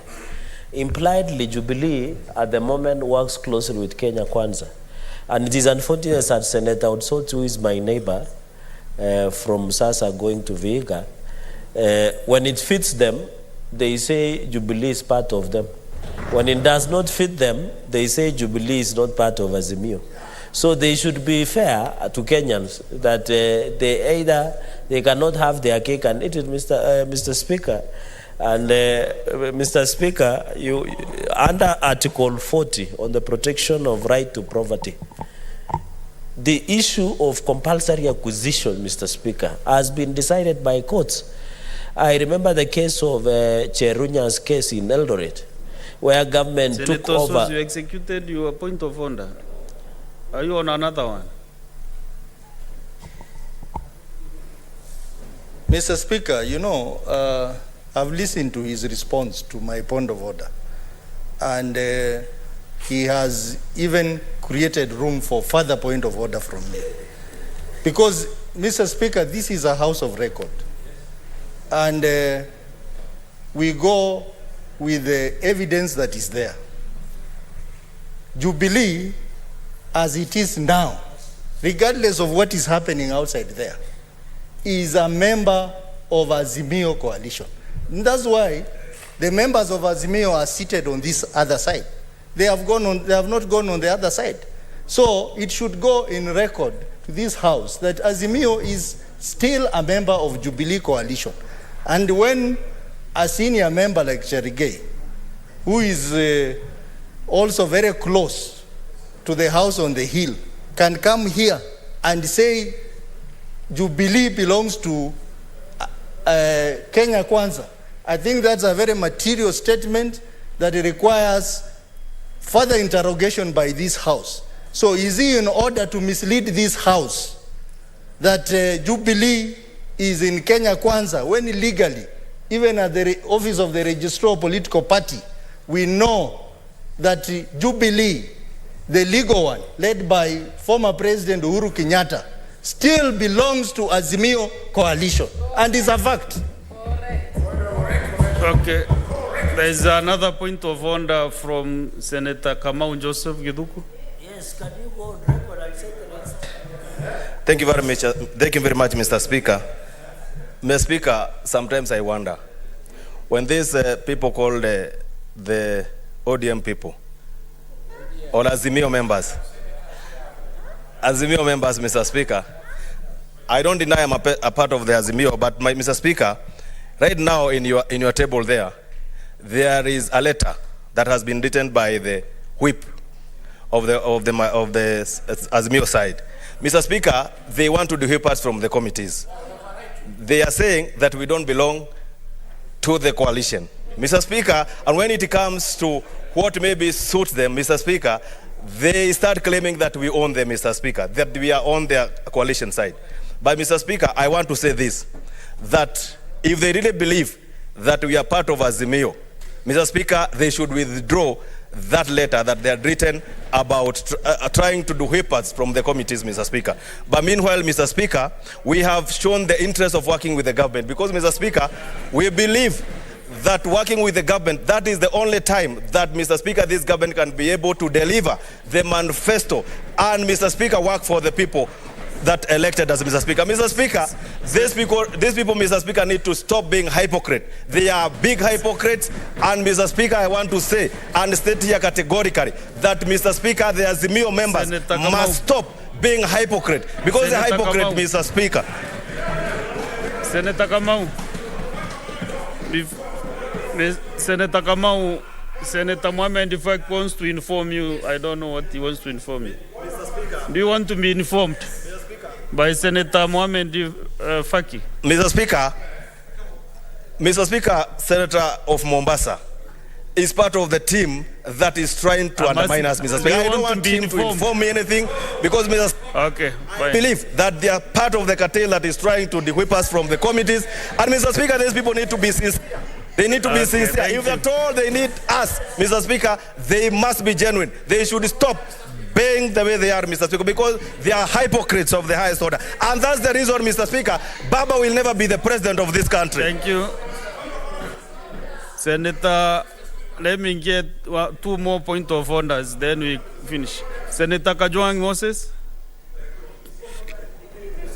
Mr. Speaker, the Senator for Lamu brought a very useful statement, which I thought he would dignify so that we can get a solution to the problems facing the people of Lamu. The issue of compulsory acquisition, the issue of broken promises, the issue of the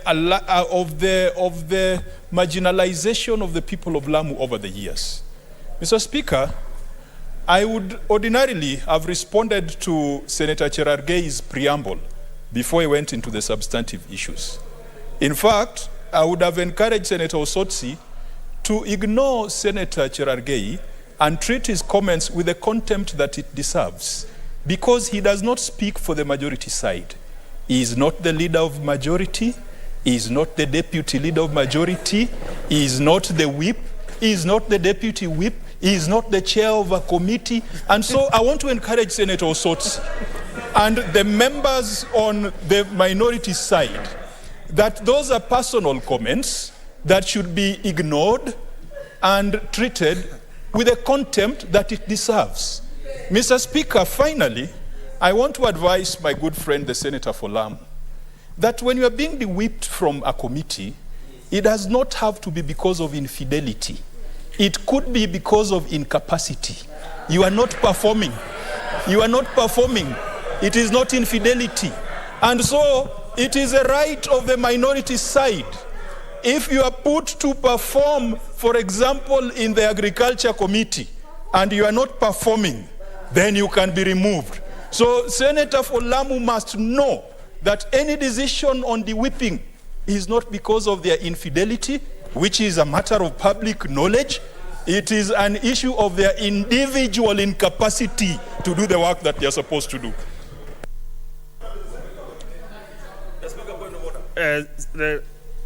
Today I'm a bit generous on this point of orders. Senator Medu. Mr. Speaker, I rise pursuant. These days you told us to be quoting the standing order that we think is out of order. And I want to quote 101, contents of speech 101.3. It shall be out of order to use offensive or insulting language, whether in respect of senators or other persons. Mr. Speaker, I find it very offensive that my good chair, Senator Kajwang, finds colleagues not of the capacity to serve in any committee. I believe, Mr. Speaker, all of us are gifted differently, but none of us, you cannot say that those of us who are elected, or specially elected, there's any of us that came here by mistake or by accident, and there's any of us that does not have any capacity to serve anywhere, in any committee, in any capacity, in any role. In any case, Mr. Speaker, for him to insinuate that Senator Cherargei cannot speak for anybody is again an insult to our side. Senator Cherargei is a very senior member of our side. He's a very senior member of our coalition. He may not have, Mr. Speaker, this is a big lesson, that a person as senior as Senator Cherargei has given us an opportunity to serve as chairman of committees. He has all the capacity, he has all the abilities to serve as a chairman, to serve as a leader of majority, to serve as the deputy leader of majority, to serve as the chief whip, to serve as... But for him, he has taken the teachings of Jesus. For you to become a big person, you must be humble.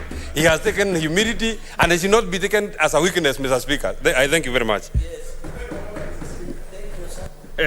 Chair, security. Thank you, Mr. Speaker. Mr. Speaker, the Senator of Lamu is a member of my committee. Mr. Speaker, Senator Thuku, as a member of my committee, Mr. Speaker, has demonstrated a high degree of representation in that committee. Mr. Speaker, is it in order for Senator Kachwang, pursuant to Standing Order 00010, that is 101, 4, that no senator shall impute improper motive on any other senator? Mr. Speaker, is it in order to impute improper motive that the attempt to remove Thuku, Senator, from this committee is on the account of incapacity? Mr. Speaker, that is a very serious allegation. Mr. Speaker, these proceedings are live. The great people of Lamu are watching us and listening to what we say. What is the impression, Mr. Speaker? What is the perception created about Senator Thuku in Lamu? He never came here nominated. He was elected, Mr. Speaker. Mr. Speaker, I think it is important as members of this House that we don't impute improper motive on a member. Mr. Speaker, I think Senator Omabey should withdraw and apologize, Mr. Speaker, because it is not in order. And Mr. Speaker is a ranking member of this House. What would he have felt, Mr. Speaker, if I was to describe him the way he's describing Senator Thuku? Mr. Speaker, he is indeed a ranking member. I think it is not proper, it is not fair, it is out of order, and it should be made, Mr. Speaker, through you to withdraw and apologize. No, the point of order by the Chair Security, Senator William Cheptumo, is directed to Senator Kajwang. So there is no other senator who I can give to make any comment before Senator Kajwang. Because I'm with my standing orders here, Senator Kajwang, and as he has really put it, you must defend yourself on this standing order 101, because it is really catching you on improper, imputing improper motive to your colleagues. Mr. And Speaker, also 113. Mr. You should not use any offensive or insulting language, whether in respect of senators or other persons, not even in this House. Mr. Speaker, and I have a lot of respect for every member in this House, including the Senator for Lamu. I've got a lot of personal respect. And even the Senator for Nandi is my vice chair. And I spend more time with him than many other senators because we sit for long hours in committees. But just like I said of Senator Cherargei, Mr. Speaker, if you look at Standing Order number 22, that defines Senate political leadership, just like Senator Cherargei, I am not the leader of minority. I am not the deputy leader of minority. I am not the whip. I am not the deputy whip. Mr. Speaker, I therefore cannot with authority say why certain members have been de-whipped. In fact, what I said on the floor of this House, and the Hansard can bear me witness, is that You can be removed because of infidelity, and you can be removed because of incapacity. And Mr. Speaker, I don't know under what circumstances Senator Gituku is being removed from a committee. Therefore, Mr. Speaker, if indeed I was the political leadership of the minority side, then you take it that my speech is authoritative, that Senator Gituku is being removed because of incapacity. I was only speculating. Mr. Speaker, as has been said before, there are some things you do not substantiate because they are obvious. And if I am forced to substantiate, I will substantiate just for the record. But it is obvious that the infidelity... Because, as the chair, you did not give two definitions of the member. You only defined that a member can be removed due to lack of capacity to serve in that committee. Or infidelity. Yes. So, Senator Kajwang, do you want to apologize to your colleague, or what is your position on No, this? Mr. Speaker, with a lot of the respect, personal respect I have for Senator Folamu, I have not seen any cause to apologize because I gave the parameters within which one could be removed from a committee. It could be infidelity, it could be incapacity, and Mr. Speaker, it is the issues of infidelity are matters of public record. I am not saying that he's being removed because of infidelity. I didn't say he's being removed because of incapacity. It is the leadership of the minority which perhaps will have to tender those reasons. Mr. Speaker, finally, Mr. Speaker, I know that sometimes we... No, what I can advise is that if you feel you did not offend him, then I will request the clerk to produce the answer next sitting so that we can confirm whether you really imputed improper motive to the Honorable Senator for Ram County. Mr. Speaker, if that is deemed necessary, I think then I will go with the ruling of the Speaker. Yes, because you should also get that satisfaction that and also the people, good people of Ram County to confirm that their senator has capacity or has no capacity.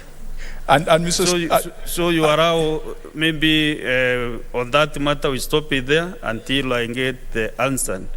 And I'm hoping the answer will capture the emotion of the member, because to offend a member is an emotional impact. Senator Kajwang, it is so honored.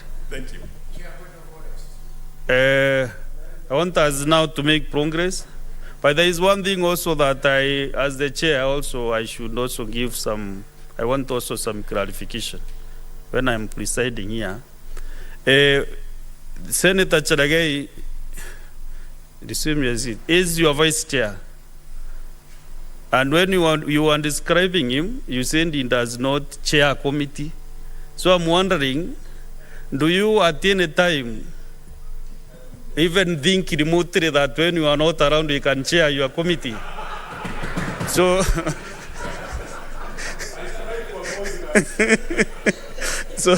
so that is another area that I really which wanted some clarification, so that also vice chairs can know whether they can chair committees in the absence of the chairs. Senator Cheragi, proceed. Mr. Speaker, just in 2 minutes. Mr. Speaker, when you look at Standing Order 255, sitting in the chamber, and I wanted Senator Otsotsi to know this, and I know he's listening somewhere, that any senator can sit anywhere. It says all seats in the chamber shall be available for the use of any senator, Mr. Speaker. And therefore, to say Senator Gituku is sitting on the other side does not mean here, because the standing orders is very clear. Number two, Mr. Speaker, I've had my chair. Mr. Speaker, I would not wish to say this, but allow me to go on record. When minority side presented the name of Sifuna to chair public accounts, it is us who members who had been nominated. Senator Sifuna, the senator for Nairobi, the current deputy minority whip. Mr. Speaker, we refused the name and elected Senator Kajwang because we believe Senator Kajwang would chair the Public Accounts Committee better than Senator Sifuna, Mr. Speaker. So it does not mean, and my brother has quoted the Bible, that if you want to be great, you must be small. The fact that I'm ranking member and I don't chair any committee does not mean that I'm not a good leader.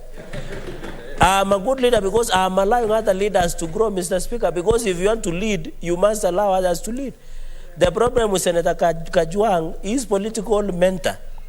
Mr. Speaker, in conclusion, does not believe in growing young leaders. Mr. Speaker, under Article 40, we are through with Article 40, Mr. Speaker, on the issue of Senator Gituku's statement. On the Yes. Just 1 minute. Mr. Speaker, and therefore, by implied, Mr. Speaker, just in conclusion, and the House should be aware that Registrar of Political Parties has confirmed that bona fide leaders of Jubilee is Sabina Chega and Kanini Kega, not the former president. Mr. Speaker, protection under Article 40, they says, and I want to support on prompt payment, under Article 43B. Mr. Speaker, it says, requires prompt payment in full of just compensation to the people. Mr. Speaker, it's very disappointing that every sitting, Mr. Speaker, we must always, Mr. Speaker, the point of order from we must Senator always, Mr. Speaker, have a discussion about compensation. And you put the standing order you are referring to. You remember the president, Mr. Just Speaker? a minute, yes, okay. Mr. Chalage. You're talking too much.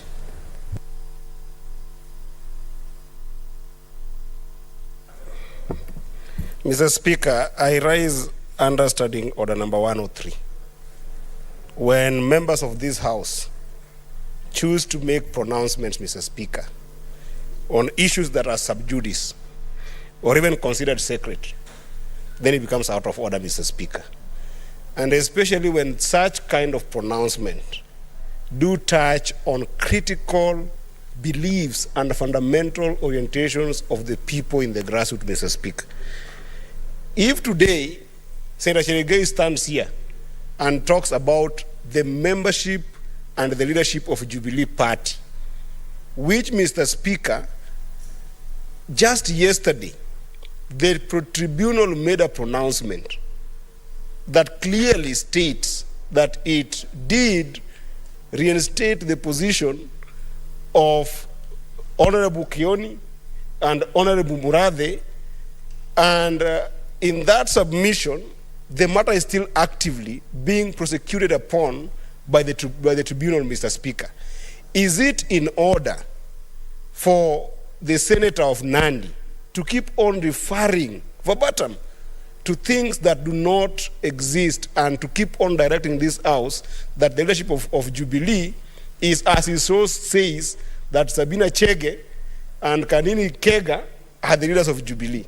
And in any case, Mr. Speaker, I want to guide, even though he's a ranking member, I want to invite my brother, Senator Cherigei, and any other person who is sitting in the majority side, that indeed we need to separate personal aspirations and legal issues with the management of political parties.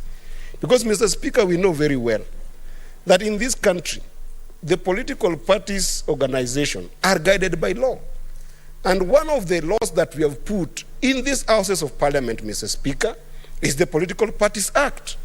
Political Parties Act was created in the spirit of Article 1.3 of the Constitution. The issue, you should not, I'm talking to the Speaker. Mr. Speaker, will you protect me from Cherigei? And what I wanted to guide here, Mr. Speaker, is the fact that if indeed people are being honest, our own laws in the Constitution and subsequent laws requires under Article 103 of the Constitution that if you have stopped believing in one of the parties that sponsored you to office, the honorable thing to do, Mr. Speaker, is to resign from those political parties, go and seek fresh mandate from the people. There's no problem of you leaving Jubilee and going to UDA. That's fine with the members who have thought that UDA now is a more appealing concept and ideology. That one is allowed. But I've said that the point of order here, Mr. Speaker, is that Cherigei must withdraw. Keep on referring. Standing order are you referring to? 103, Mr. Speaker. Which 103 where? Yes, 103 on matters that are sub judice, because what is talking about of Jubilee leadership. But you're also talking about the Jubilee. Yeah, and that's why I'm guiding him. I'm guiding him that the matters of leadership of Jubilee, Mr. Speaker, are matters that are still in judicial determination by the tribunal, that he cannot keep on here referring to some leaders who are probably not recognized by the party and have not been established by the tribunal as leaders of Jubilee. He keeps on misguiding the House, Mr. Speaker. And if he's so passionate about Jubilee and he wants Jubilee, then he should do it in a rightful way. He should have all the members that he wants from Jubilee, from the minority side, resign under Article 103 of the Constitution and join General Gay in UDA, so that they can be able to advance his... Thank you, Senator Andy. Senator Andy, we have earned you. Now conclude your support the statement. Mr. Speaker, can you protect me from Senator Eddy? I did not find anything. He's pointing fingers at me, Mr. Speaker. He is pointing fingers at me. Kindly conclude on Mr. Speaker, what statement. I can say. Don't go out of the way. But Mr. Speaker, because we didn't need to make progress. In quick succession, I can table the letter from Registrar of Political Parties that confirms that the bona fide officials of Jubilee is Sabina Chege and Kanini Kega. It is not anywhere in judicial any dispute, Mr. Speaker. And therefore, I can assist my brother by providing, I'm a person of serious legal standing in this country. I can undertake under Chai and Mandazi in the launch to provide him. And my lecturer, who is proud of me, Senator Professor Tomo Jenda, is excited because he believes on the knowledge impacted on me, Mr. Speaker. In quick succession, under Article 40, Mr. Speaker, it is very sad, Mr. Speaker, that every time we must have a statement on the issue of compensation, Mr. Speaker. Yesterday, we heard about Kabunde airstrip. Senator Ogola said, we have about Senator Chimera about Tukunda airstrip. Mr. Speaker, there are many Kenyans where people are evicted, structural evictees, Mr. Speaker. You heard even the president talking about National Land Commission, Mr. Speaker, removing powers of evaluation because National Land Commission has used the power of evaluation to perpetuate corruption, Mr. Speaker. And there are many Kenyans, Mr. Speaker, where land is a problem. Mr. Speaker, when you read Senator Professor Tomo Jenda, book Principles of Conveyancing, he starts forward by saying land is an emotive issue. And the author of the book is seated before us, Mr. Speaker. And it is a very serious issue that cannot be wished away, Mr. Speaker. Even in Meru, there are many people who do not have title deeds because of one thing. Even in Nandi, Mr. Speaker, we have a number of many people who do not have access to land, Mr. Speaker, because they don't have title deeds. Mr. Speaker, the law is very clear. I want to challenge and call upon Senator Kituku and others that this matter is open and shut case. Because if you take land forcibly, the law says you pay full and prompt in the value of that pricing, Mr. Speaker. And therefore, the process of conveyancing and what takes about, I really, the people of Lamu, Mr. Speaker, we must look at it. Finally, Mr. Speaker, we have a small matter of land historical injustices. I have always said when you fly over Nandi Hills and the Nandi Hills constituency and part of Tindred, you think, Mr. Speaker, that we are living in Canaan. We are not. Those lands belong to people who take tea in London somewhere or in Europe, Mr. Speaker. You have seen what happened in Kericho, where tea plucking machines were being burned down, Mr. Speaker. Because the only issue, Mr. Speaker, it comes down to land. All these things is down to land, Mr. Speaker. And I said yesterday, as an African man, a true African man, a dry man, in a challenging accent, Mr. Speaker, you must have other things. But what is important, you must have land, so that you can have identity. I'm not saying other things superintend, but we must look at it, Mr. Speaker. So therefore, this statement, Mr. Speaker, I support it, and let us, and the chair of lands is here, our brother Kaba, Senator Medhu, Mr. Speaker, he can really handle and ensure this issue is compensated, those people that come from that region, Mr. Speaker. And people like Senator Eddy, because they are learning. In our side, Mr. Speaker, I'm a founder of UDA, United Democratic Alliance. I was a member of Jubilee before. I can confirm to this House that we believe in capacity of all our members, Mr. Speaker.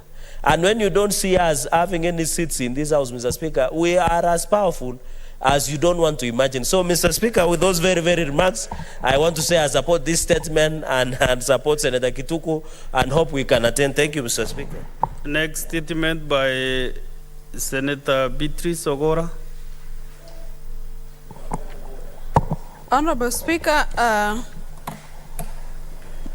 I rise pursuant to Standing Order 53-1 to seek a statement from the Standing Committee of Land, Environment and Natural Resources regarding...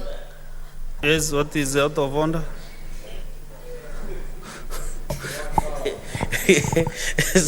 Mr. Speaker, did you see Senator Chimera, who has disappeared and changed her coat? I don't know what he's hiding in the house.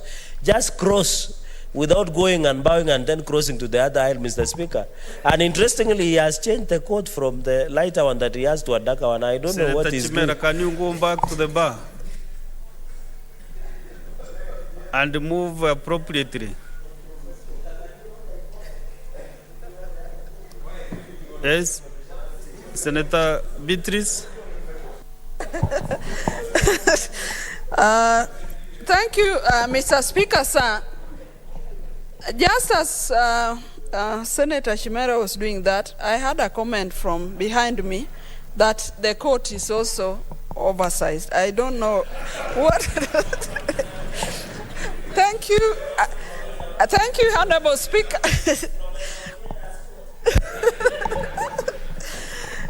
Thank you, Honorable Speaker. This is a request for statement on the proposed expansion of Kabunde Airstrip in Homa Bay County and the proposed compensation of affected landowners. Honorable Speaker, I rise pursuant to Standing Order 53-1 to seek a statement from the Standing Committee on Land, Environment and Natural Resources regarding compensation of persons whose land is proposed for the expansion of the Kabunde Airstrip in Homa Bay County.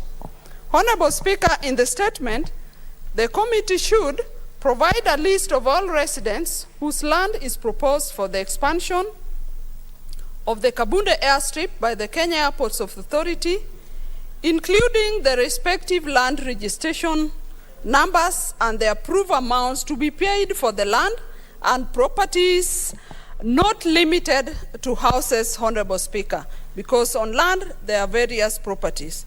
2, in the statement, the committee should explain the inordinate delay in the compensation and state when they will be compensated. And 3, Honorable Speaker, the committee should state when the proposed expansion of works of the Kabunde Airstrip begins, when it will commence, and indicate how long it will take. Thank you, Honorable Speaker. Senator Beatrice Ogola. Next statement by Senator Esther Kenyuri. After this, let's combine both of them.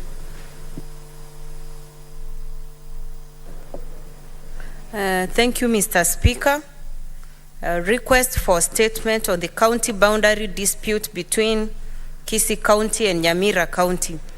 Mr. Speaker, sir, I rise pursuant to Standing Order 53-1 to seek a statement from the Standing Committee on Devolution and Intergovernmental Relations concerning the county boundary dispute between Kisii County and Nyamira County. In the statement, the committee should, 1, provide the cadastral maps and the exact boundary points between Kisii County and Nyamira County.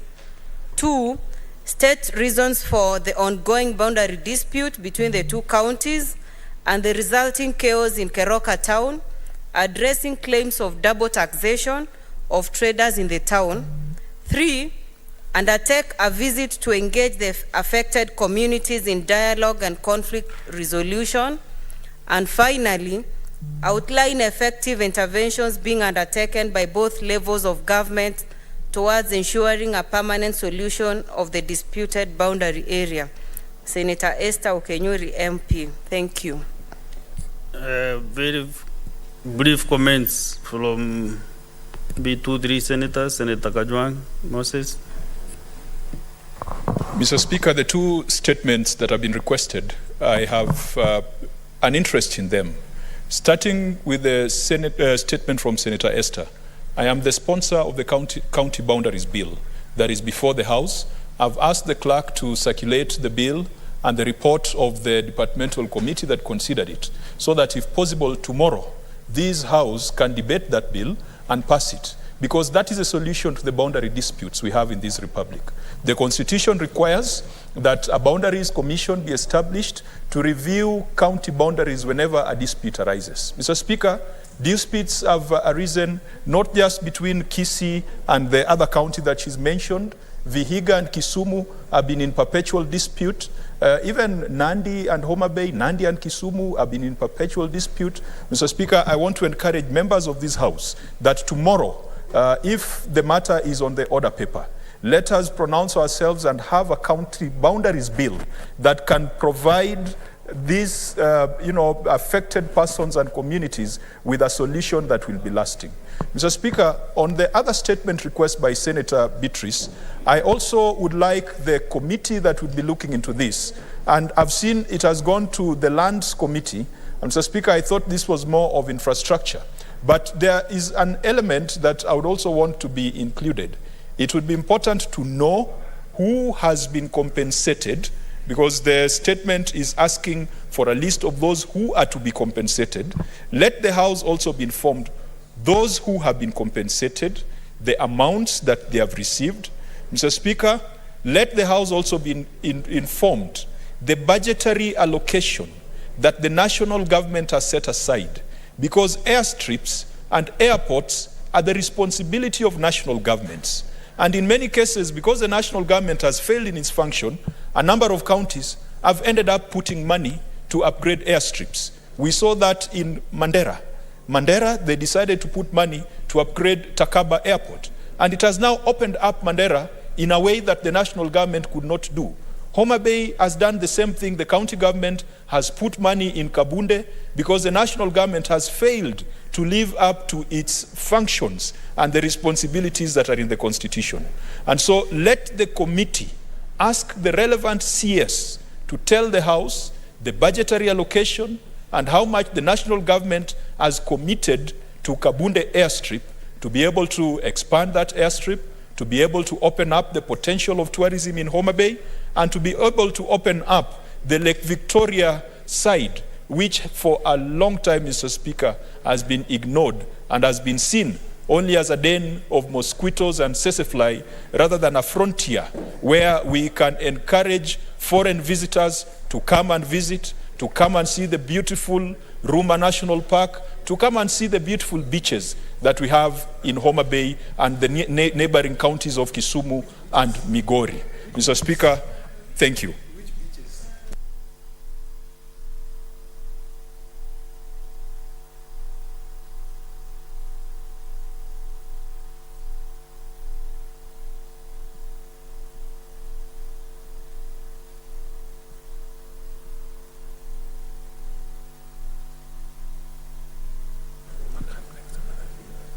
Senator William Cheptumo, kindly use 2 minutes only, kindly.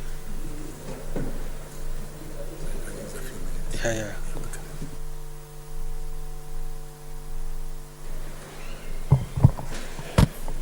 Thank you, Mr. Speaker. Mr. Speaker, I rise to support the statement by Senator Beatrice Ogola on the expansion of the Kabunde airstrip. Mr. Speaker, this is a very important statement. My county, Mr. Speaker, Baringo, we don't have an airstrip that is functional at the moment. We have one airstrip, the Gabarnet airstrip. Mr. Speaker, if some resources is put to that airstrip, Mr. Speaker, by expanding the same, then we can have flights to Baringo directly from Nairobi or even through Kabarnet, then Eldoret to Lodwar and so on. Mr. Speaker, the air transport is a very, very fast and very important for us to even succeed in doing business and so on. Baringo, Mr. Speaker, is a very potential area on tourism.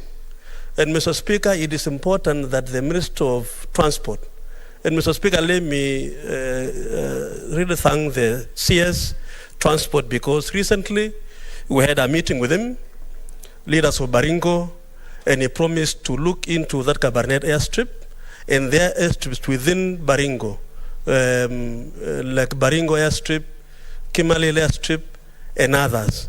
So, Mr. Speaker, just like what is being sought by Patrice Ogola, the Senator Homa Bay, not Migori, but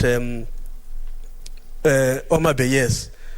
I want to really request the ministry to ensure that at least almost in every county where it has the potential to utilize airports, like in Baringo, Mr. Speaker, it is very, very important. Mr. Speaker, I want to also say that in this country, if you look at the Eldoret International Airport, Mr. Speaker, that is a very, very important strategic airport in this country.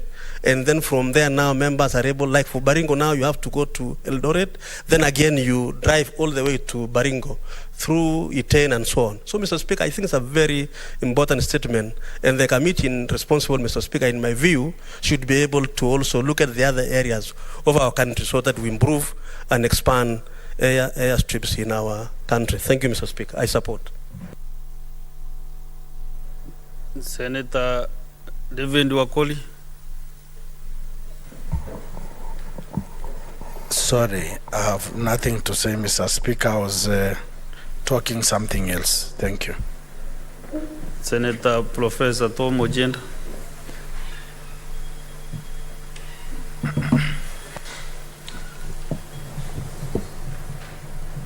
Thank you, Mr. Speaker, sir.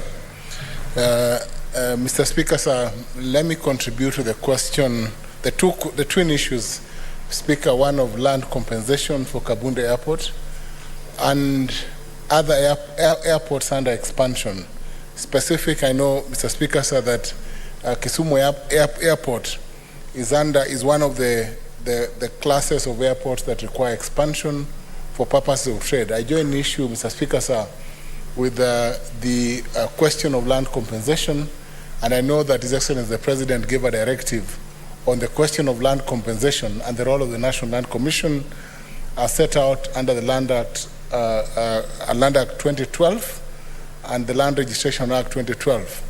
Mr. Speaker, sir, I speak as a previous chair of the Land Acquisition Compensation Tribunal, and I know that the issue of valuation and the issue of compensation are two issues that are key and that have raised a lot of concern. The question as to whether the authority that is assessing the value of land and the authority that is compensating should be the same authority.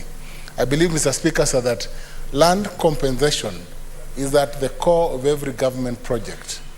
And only if the landowners in Kabunde can be compensated in time, Mr. Speaker, sir, would then the expansion exercise of Kabunde Airport, which serves the four counties of Migori, Homa Bay, Kisumu, and even Nyamira and Kisii, if the expansion can be done so that the residents of these four counties are served better, I think it serves the wider interest of the public within that region. And will also spur trade, in a sense, Mr. Speaker, sir, because I know that Kisii, Nyamira, Homa Bay, Migori counties are rich agricultural counties, and the government should therefore ensure that Kabunde Airport in Homa Bay is expanded. It will also ease transport so that those who are flying in from Nairobi and Kisumu and other places to Kabunde Airport are able to access easy transport through airlines. I think that now we only have Fly 540 that goes to Kabunde in Homa Bay. And Mr. Speaker, sir, I therefore support the statement of the Senator for Homa Bay, Honorable Kajwang, that the government needs to deal with the question of compensation all over the country, Mr. Speaker, sir. My learned friend, Mr. Cheptumo, Senator Cheptumo, has spoken to the question of Baringo. As a resident, my Lord, Mr. Speaker, sir, of this region, including Nakuru, I know that the expansion of airports in this country is a question of priority. It isn't the time taken by Kenyans to travel. It isn't the time taken to do business and is generally good for the economy. And we laud the Minister for Transport for giving priority to the expansion of airports and airstrips, including Kakamega Airport, which I think is one of the airports that is under extension. I thank you, Mr. Speaker, sir. Senator Catherine Weka.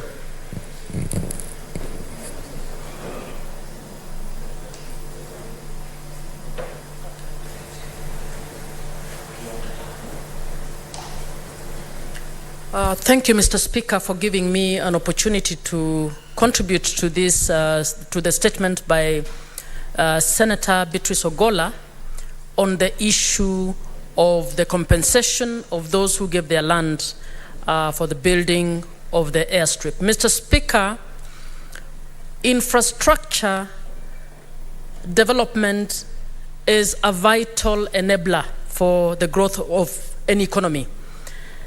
And it is important that even as we have recognized this in our blueprint, Vision 2030, we operate in such a way that when we come up with infrastructure development, we don't have a lot of delays because of failure to consult with communities or failure to effectively compensate communities for giving up spaces in order for this infrastructure to be put in place. Mr. Speaker, even as we speak about compensation of land, I wish to bring it to the attention of this House that that will just be a bandage approach to addressing the issues of development infrastructure. Mr. Speaker, I have in an earlier moment in this House indicated that there is a need for this country to come up with a social risk management mechanism to ensure that beyond the environmental assessments that we do before we do development infrastructure, that we need to expand to also do the social risk to development and the need to assess the social impacts of the infrastructure that we come up with, so that when we come up with a need to put up an airstrip or an airport in any place, we will do the due diligence in terms of social consultation with the communities, so that when that infrastructure happens, everybody is happy. The communities who've given land are compensated. The communities who are going to be impacted have asked questions about what this will portend for them, and the infrastructure development is able to proceed without a problem. Mr. Speaker, as we do so, we need to also take it serious so that this does not come by way of just petition. It is a serious political, political and policy concern that the government needs to embark on, so that we avoid having to bring another statement on Kakamega airstrip or another statement on Busia airstrip, because we will have had a national policy that holistically addresses these issues. Mr. Speaker, the airport infrastructure is so key and in our country underutilized, underappreciated. For instance, we have Kisumu Airport and Eldoret airports, which if they had routes to Europe directly for horticulture, you would enable the Western Kenya region, which is also a strong agricultural region, to actually have trade, and that trade will strengthen the economy, and that economy will take on jobs, and we will achieve what all of us want to achieve. So I wish to support and say that beyond what the statement says, that we need to consider issues of social risk management in the development of infrastructure and provide a holistic law that can protect both communities and investors in this infrastructure development. Thank you, Mr. Speaker. Next is Senator Kiomtata.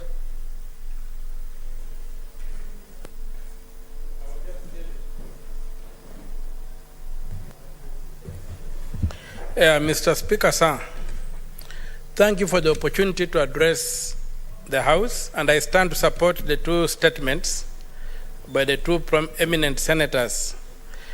On air travel, it cannot be stated that the country is long overdue. And I think, given the nature of land in this country, we would require that each county at this stage should be able to set aside at least 200 to 300 acres for the development not just of an airstrip, but an airport. Because going forward, time is of essence, and air transport is one way that you claw back on the limitations that time imposes on the physical body.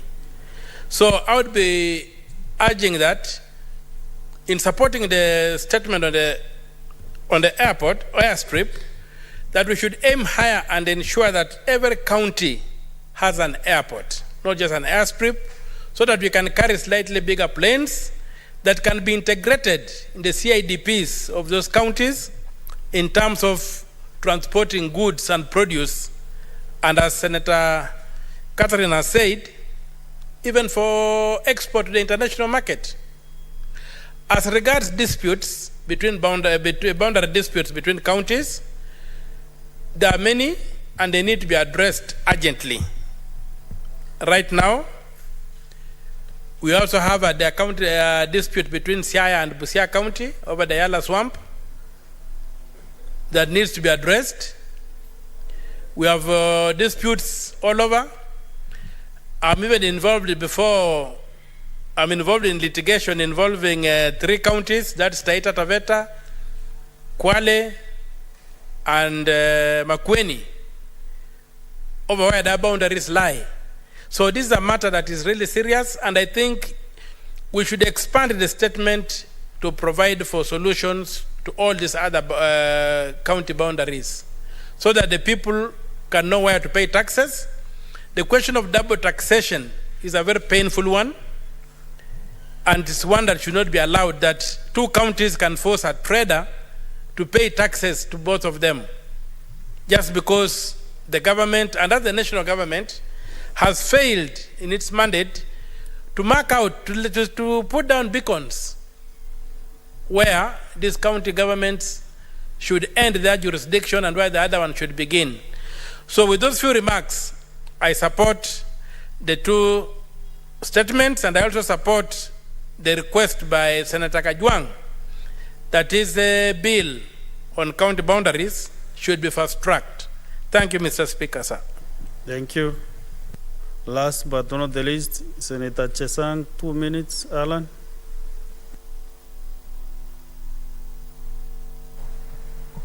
Thank you, Mr. Speaker, for giving me this opportunity to also make my contribution. I rise to support Senator Beatrice's statement on expansion of airstrips. And Mr. Speaker, sir, I think it will be a bit unfair for my learned friend, Senator Tom Ojenda, to stand before the House and talk about expansion of Kisumu International Airport, whereas we have other counties with actually not even, we don't have airstrips.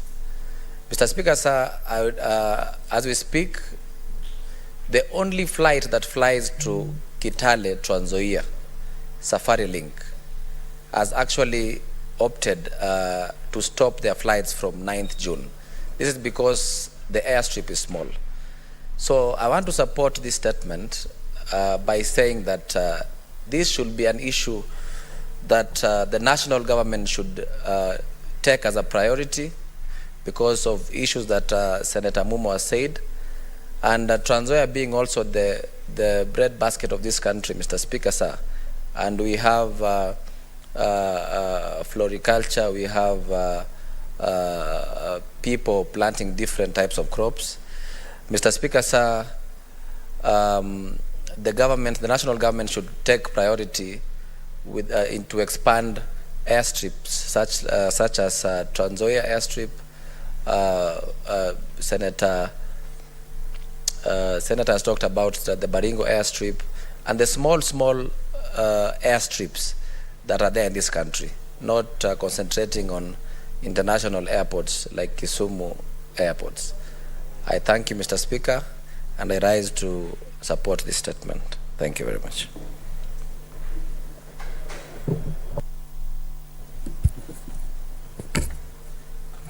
Honorable Senators, I want us to reorganize the business. The business appearing as under number 8 is deferred to Now we go to under number 9 and 10. We handle them simultaneously in the committee of the whole. Order number 9, Committee of the Whole on the Equalization Fund Appropriation Bill, Senate Bills number 3 of 2023. Order number 10, Committee of the Whole on the County Vocational Education and Training Bill, Senate Bills number 3 of 2022.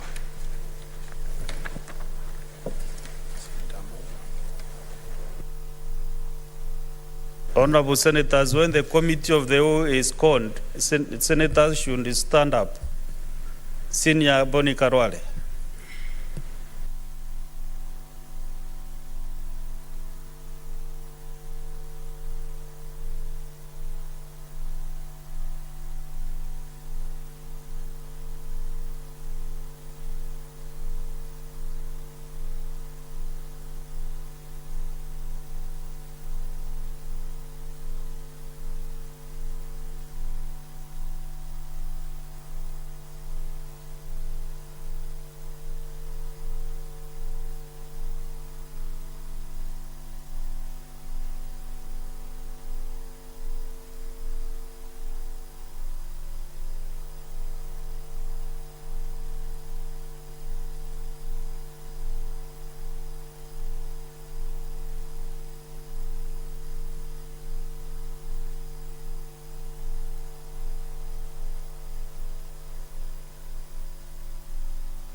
Honorable, we are in the Committee of the Whole for the Equalization Fund Appropriation Bills, Senate Bills number 3 of 2023.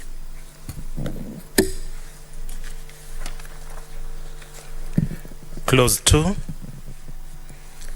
I propose the question that Clause 2 be part of the bill. Mover.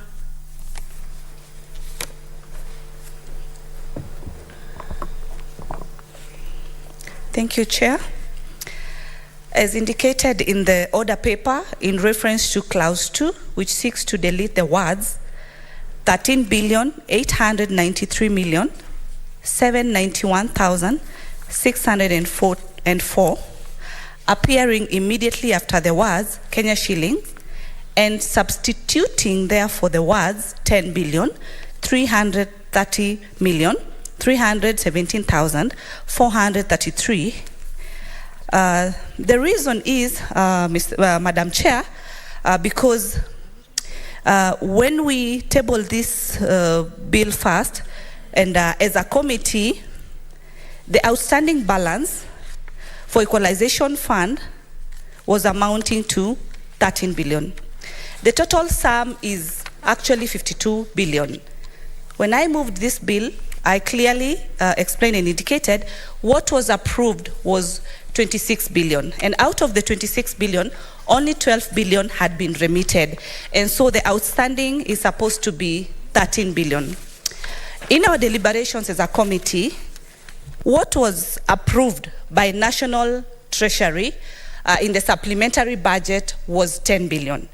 And we felt, in the wisdom of the committee, that we first receive the 10 billion, and hence the outstanding balance of the 3 billion will be included in the 23 billion balance. And so the outstanding balance is 26 billion. And so we decided, let us first receive what has been approved.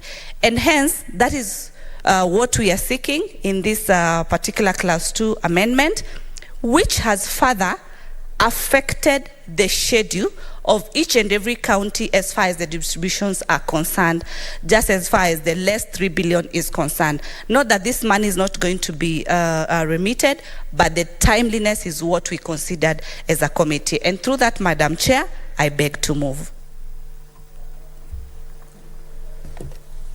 I propose the question that Clause 2 be amended as proposed. I put the question that Clause 2 be amended as proposed. Division at the end. Clauses 3, 4, 5, and 6. I propose the question that Clauses 3, 4, 5, and 6 be part of the bill. I put the question that Clauses 3, 4, 5, and 6 be part of the bill. Division at the end. The schedule. I propose that the question that the schedule be part of the bill. Mover.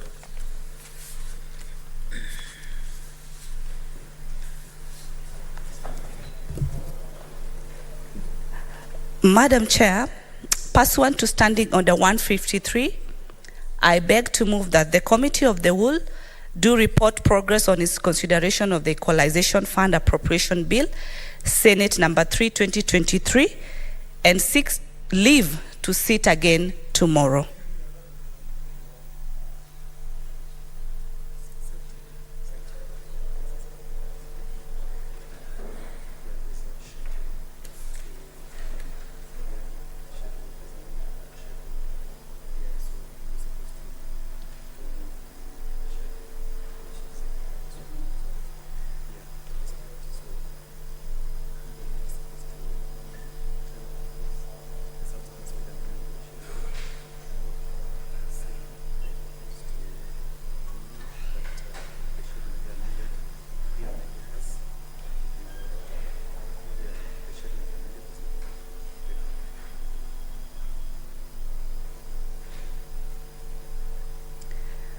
Honorable Chair, at this point, I do beg that the schedule be amended as per the order paper.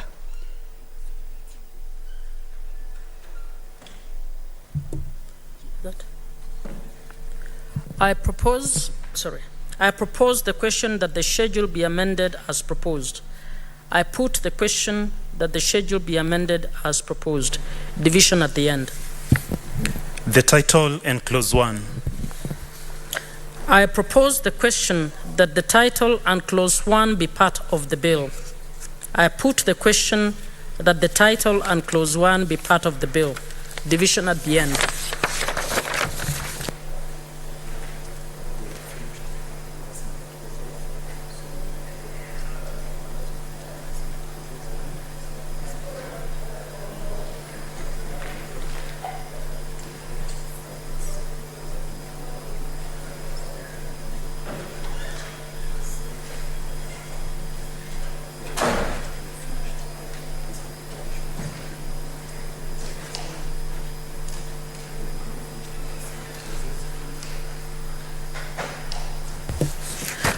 Members, we have finished canvassing the clauses on the Equalization Fund Appropriation Bill, Senate Bills number 3 of 23. Here.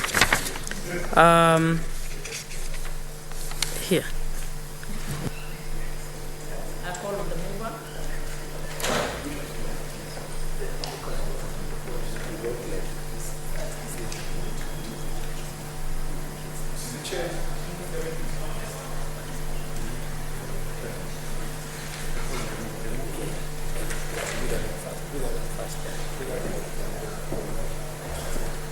I call on the mover.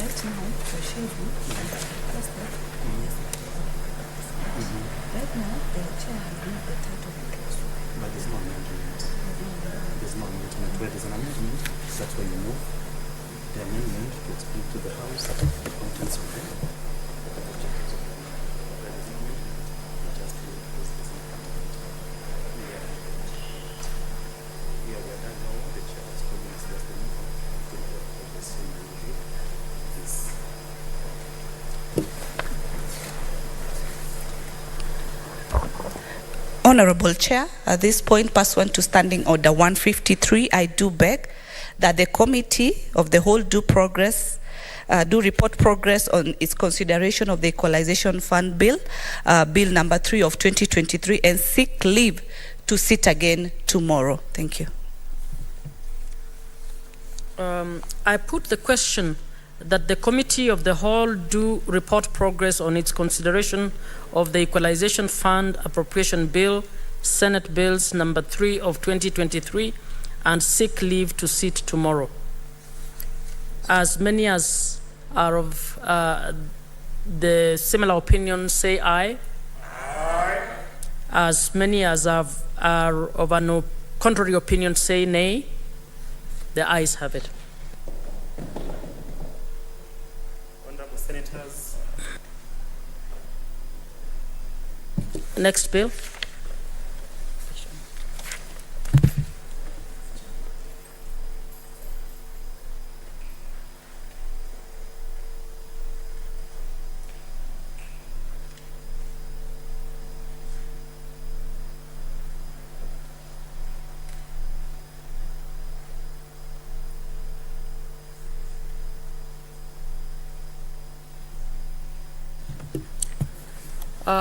Honorable members, we are now in the Committee of the Whole for the County Vocational Education and Training Bill, Senate Bills number 3 of 2022.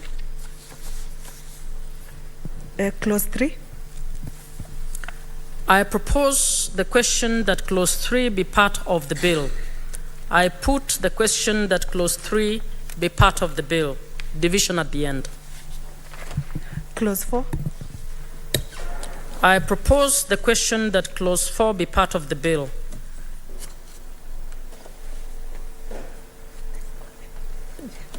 The Chair.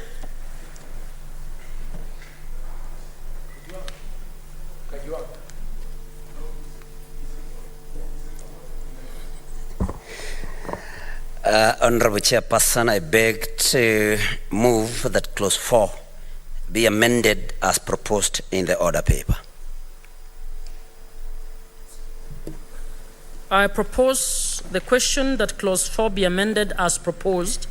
I put the question that Clause 4 be amended as proposed. Division at the end. Clause 5. I propose the question that Clause 5 be part of the bill. Chair. Honorable Chairperson, I beg to move that Clause 5 be amended as proposed in the order paper. I propose the question that Clause 5 be amended as proposed. I put the question that Clause 5 be amended as proposed. Division at the end. Clause 6. Chair.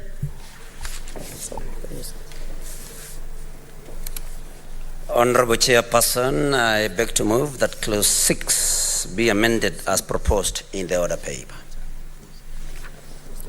I propose the question that Clause 6 be amended as proposed. I put the question that Clause 6 be amended as proposed. Division at the end. Clause 7. Chairperson.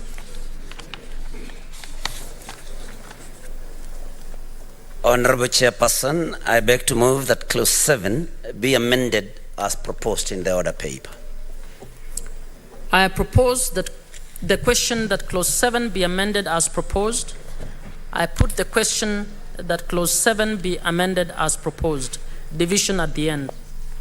Clause 8, an amendment to heading of part 2. I propose the question that clause 8 be amended to heading of part 2 be part of the bill. Chairperson. Honorable Chairperson, I beg to move that clause 8 be amended as proposed in the order paper.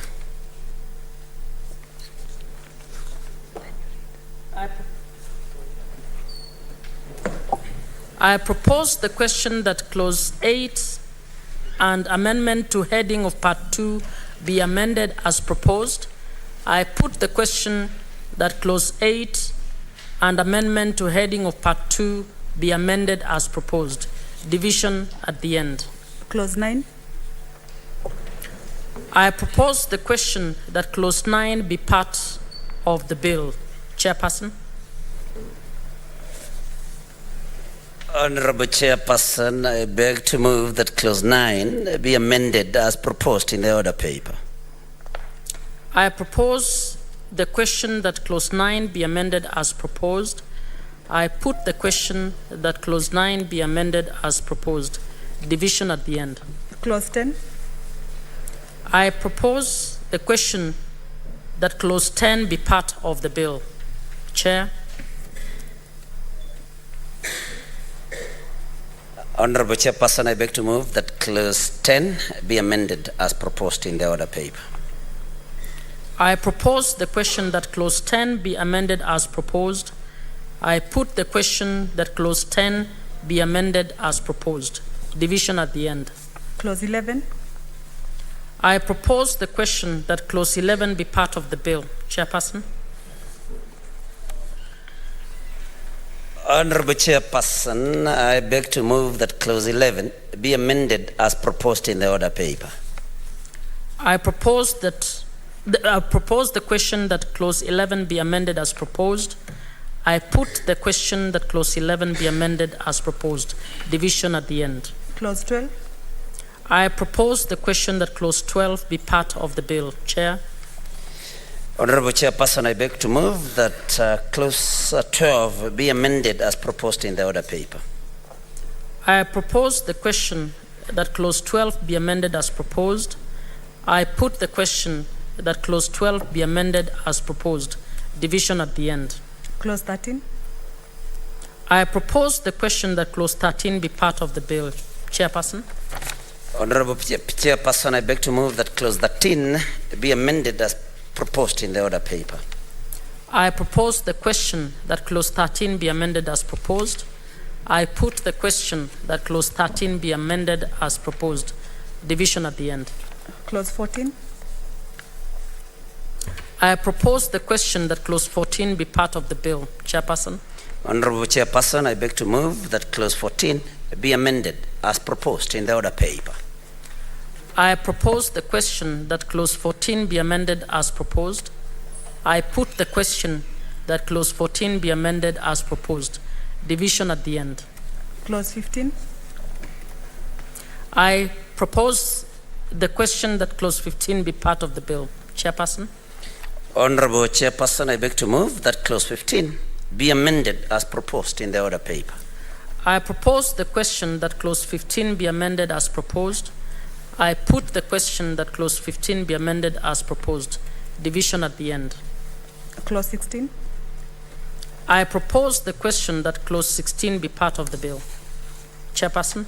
Honorable Chairperson, I beg to move that clause 16 be amended as proposed in the order paper. I propose the question that clause 16 be amended as proposed. I put the question that clause 16 be amended as proposed. Division at the end. Clause 17. I propose the question that clause 17 be part of the bill. Chairperson. Honorable Chairperson, I beg to move that that clause 17 be amended as proposed in the order paper. I propose the question that clause 17 be amended as proposed. I put the question that clause 17 be amended as proposed. Division at the end. Clause 18. I propose the question that clause 18 be part of the bill. Chairperson. Honorable Chairperson, I beg to move that clause 18 be amended as proposed in the order paper. I propose the question that clause 18 be amended as proposed. I put the question that clause 18 be amended as proposed. Division at the end. Clause 19. I propose the question that clause 19 be part of the bill. I put the question that clause 19 be part of the bill. Division at the end. Clause 20 in relation to the heading of part 3. I propose the question that clause 20 in relation to the heading of part 3 be part of the bill. Chairperson. Honorable Chairperson, I beg to move that clause 20 be amended as proposed in the order paper. I propose the question that clause 20 in relation to the heading of part 3 be amended as proposed. I put the question that clause 20 in relation to the heading of part 3 be amended as proposed. Division at the end. Clause 21. I propose the question that clause 21 be part of the bill. Chairperson. Honorable Chairperson, I beg to move that clause 21 be amended as proposed in the order paper. I propose the question that clause 21 be amended as proposed. I put the question that clause 21 be amended as proposed. Division at the end. Clause 22. I propose the question that clause 22 be part of the bill. Chairperson. Honorable Chairperson, I beg to move that clause 22 be amended as proposed in the order paper. I propose the question that clause 22 be amended as proposed. I put the question that clause 22 be amended as proposed. Division at the end. Clauses 23 to 26. I propose the question that clauses 23 to 26 be part of the bill. I put the question that clauses 23 to 26 be part of the bill. Division at the end. Clause 27. I propose the question that clause 27 be part of the bill. Chairperson. Honorable Chairperson, I beg to move that clause 27 be amended as proposed in the order paper. I propose the question that clause 27 be amended as proposed. I put the question that clause 27 be amended as proposed. Division at the end. Clause 28. I propose the question that clause 28 be part of the bill. Chairperson. Honorable Chairperson, I beg to move that clause 28 be amended as proposed in the order paper. I propose the question that clause 28 be amended as proposed. I put the question that clause 28 be amended as proposed. Division at the end. Clause 29. I propose the question that clause 29 be part of the bill. Chairperson. Honorable Chairperson, I beg to move that clause 29 be amended as proposed in the order paper. I propose the question that clause 29 be amended as proposed. I put the question that clause 29 be amended as proposed. Division at the end. Clause 30. I propose that clause 30 be part of the bill. Chairperson. Honorable Chairperson, I beg to move that clause 30 be amended as proposed in the order paper. I propose that the question that clause 30 be amended as proposed. I put the question that clause 30 be amended as proposed. Division at the end. Clause 31. I propose the question that clause 31 be part of the bill. Chairperson. Honorable Chairperson, I beg to move that clause 31 be amended as proposed in the order paper. I propose the question that clause 31 be amended as proposed. I put the question that clause 31 be amended as proposed. Division at the end. Clauses 32 and 33. I propose the question that clauses 32 and 33 be part of the bill. I put the question that clauses 32 and 33 be part of the bill. division at the end. Clause 34. I propose the question that clause 34 be part of the bill. Chairperson. Honorable Chairperson, I beg to move that clause 34 be amended as proposed in the order paper. I propose the question that clause 34 be amended as proposed. I put the question that clause 34 be amended as proposed. Division at the end. Clauses 35 to 37. I propose the question that clauses 35 to 37 be part of the bill. I put the question that clauses 35 to 37 be part of the bill. Division at the end. Clause 38. I propose the question that clause 38 be part of the bill. Chairperson. Honorable Chairperson, I beg to move that clause 38 be amended as proposed in the order paper. I propose the question that clause 38 be amended as proposed. I put the question that clause 38 be amended as proposed. Division at the end. Clause 2. I propose the question that clause 2 be part of the bill. Chairperson. Honorable Chairperson, I beg to move that clause 2 be amended as proposed in the order paper. I propose the question that clause 2 be amended as proposed. I put the question that clause 2 be amended as proposed. The division at the end. The title. I propose the question that the title be part of the bill. I put the question that the title be part of the bill. Division at the end. Clause 1. I propose the question that clause 1 be part of the bill. Chairperson. Honorable Chairperson, I beg to move that clause 1 be amended as proposed in the order paper. I propose the question that clause 1 be amended as proposed. I put the question that clause 1 be amended as proposed. Division at the end.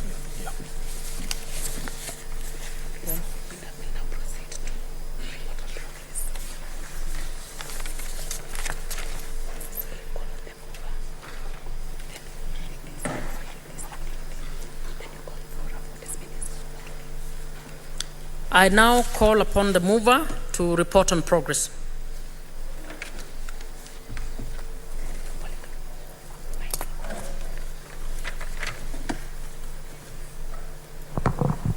Honorable Chairperson, pursuant to Standing Order 153, I beg to move that the Committee of the Whole do report progress on its consideration of the County Vocational Education and Training Bill, Senate Bill number 3 of 2022, and seek leave to sit again tomorrow. I put the question that the Committee of the Whole do report progress on its consideration of the County Vocational Education and Training Bill, Senate Bills number 3 of 2022, and seek leave to sit again tomorrow. Will as many as are of the similar opinion say aye? Aye. Will as many as are of contrary opinion say nay? The ayes have it. That's it, huh? So, Mr. Speaker.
Chairperson.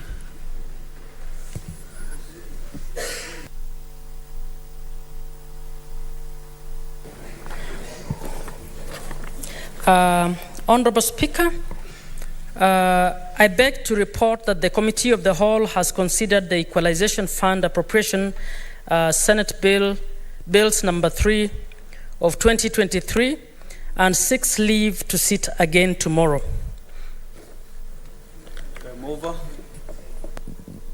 Mover.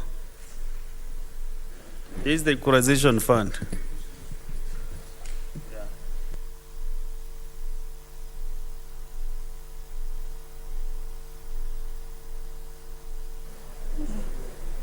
Thank you. Honorable Speaker, I beg to move that the Committee of the Whole has considered the Equalization Fund Appropriation Bill, Senate number 3, 2023, and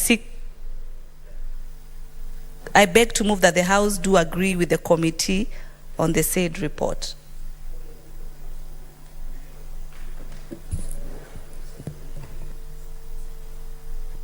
Who is seconding the motion? Mover. Majority Whip.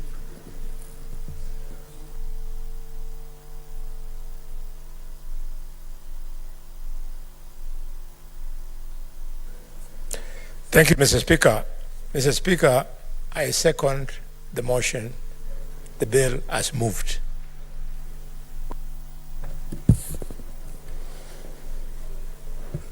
I propose the question that the House do agree with the committee in the same report. I put the question that the House do agree with the committee in the same report. As many as those of the similar opinion say aye. Aye. As those of the contrary opinion say nay. The ayes have it.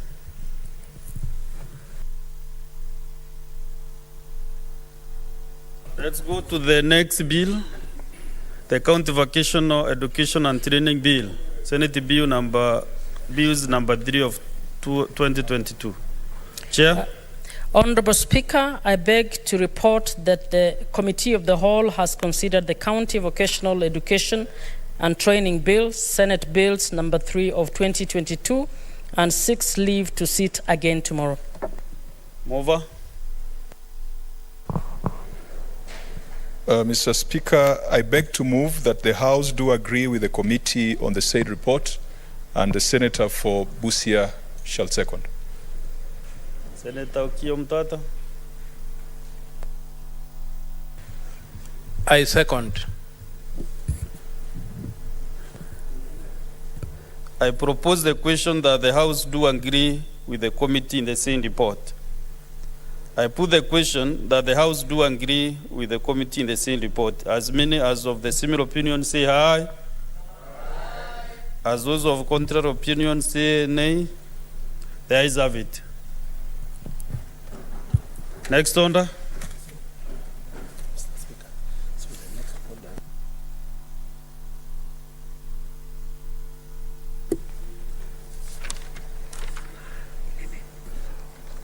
Order number 11, the Learners with Disabilities Bill, Senate Bills number 4 of 2023, second reading, resumption of debate interrupted on Wednesday, 3rd May 2023.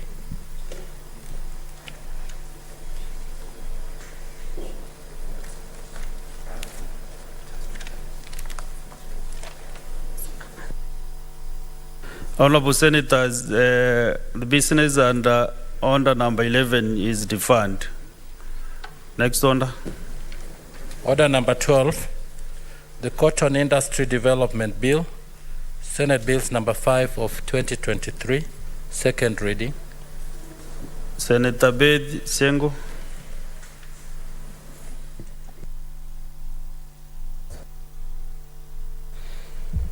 Thank you, Mr. Speaker, sir. I rise to move the bill on cotton. And the object of this bill is to provide for policy and institutional framework within which cotton industry operates by establishing cotton Development Board of Kenya. Sorry, Senator Sengo. Maybe get close to the table for some guidance.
Now it seems I'll change the title, Madam Speaker. Proceed. Thank you, Madam Speaker. I raise to move the Cotton Industry Development Bill, Senate Bill number 5 of 2023. And Madam Speaker, to be read for the second time. Madam Speaker, let me give the object of the bill. The object of this bill is to provide for policy and institutional framework within which cotton industry operates by establishing Cotton Development Board. Madam Speaker, when I was growing up, cotton was being grown in this country, and cotton was one of the major foreign exchange earner. And so many communities in Kenya used cotton to earn a living. But the collapse of the cotton brought a lot of massive losses to the government and to the farmers. Lack of a cotton development board has led to so many challenges of cotton industry. Cotton has been classified as a food. It has been classified with cowpeas, sukuma wiki, dania, and clumped together under the management of AFA. And this has made it very difficult to manage and to regulate cotton industry. Madam Speaker, there is genuine need for a strong and robust policy and institutional foundation to support and guide the multitude of activities, operations, interactions within the industry with the aim of strengthening agricultural economy for the various counties across the country.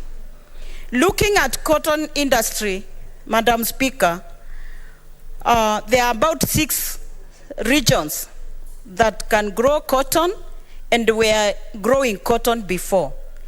And if cotton industry is revived, this will support the economy of the country, will empower farmers, and will ensure that farmers will be able to take their children to school, will earn living, and actually this cotton that acts as a cash crop will bring a lot of revenue to the country. Madam Speaker, this bill aims at revamping the cotton farming in order to make it profitable, sustainable, development-oriented activity. And so, at this point, I would request that this bill is debated and we see how we can support the country through reviving the cotton industry. Thank you, Madam Speaker. I request Senator from Bungoma to second. Asante sana Mheshimiwa Spika, ningependa kuchangia yaliyosemwa na Spika Beth Siengo. Mimi kama mojawapo wa wanachama wa komiti ya ukulima na uchumi samawati, tuliweza kuzuru pembe mbalimbali za nchi ya Kenya ambazo zimeweza kihistoria na kitafiti kuthibitishwa kwamba ni maeneo ambayo pamba inaweza kuzwa, pamba inaweza vunwa na vile vile kutengenezwa kwa bidhaa mbalimbali. Yale ambayo yamedhihirika fika, Mheshimiwa Spika, ni kwamba kudorora kwa idara ya pamba Kenya hii ni kwa sababu ya ufisadi, mfumo mbaya uongozi, vile vile kutogharamika kwa serikali kwa kuwapa wakulima pembejeo na ujuzi ama taaluma ya kisasa kuhakikisha kwamba Kenya inaenenda kibiashara na kiuchumi na nchi za kimataifa ambazo zimebobea katika upanzi na uvunaji na kutengeneza bidhaa mbalimbali katika bara la Afrika na nchi nzima. Katika maeneo ya Kitui tuliweza kuzuru kiwanda ambacho kilibuniwa mwaka 1983 ambacho kinaongozwa na uzao wa tatu wa familia ya Kihindi. Ukija kule Bungoma tuliweza kuzuru kiwanda cha Malakisi, tukaenda kule Busia tukazuru kiwanda cha Mulwanda, na hivi ni viwanda ambavyo vina uwezo mkubwa wa kutengeneza bidhaa mbalimbali kama mavazi, kama vyakula vya mifugo na vile vile mafuta kama dizeli ambayo hutumika na magari. Mimi naunga sisi kama tume ya kamati ya ukulima na jumba la Senate ni lazima tuwekeze katika upanzi wa pamba kama mojawapo wa vitega uchumi ili Kenya iweze kujimudu katika sekta ya kutengeneza mavazi na mambo mbalimbali. Tukiangalia katika mapato ambayo serikali ilikuwa inapata siku za awali, yamedidimia hayo mapato kwa sababu ya utepetevu. Na hii falsafa ama mfumo, sheria na kanuni ambazo mswada huu unaleta ni kuhakikisha kwamba kuna uwajibikaji katika uongozi wa viwanda hivi. Vile vile serikali za kaunti zimepewa majukumu ya kuwapa mbegu na pembejeo wakulima hawa, ili maeneo ya Nyanza ambayo kuna kiwanda ama taasisi ya uchunguzi na utafiti wa upanzi wa pamba uweze kuimarishwa maradufu ili Wakenya waendelee kunufaika. Kwa hayo machache, Mheshimiwa Spika, naomba kuunga mkono mswada wa Mheshimiwa Seth Siengo. Asante sana Mheshimiwa Spika. Honorable Senators, I propose the question that the Cotton Industry Development Bill, Senate Bills number 5 of 2023, be now read a second time. I now call upon senators to contribute.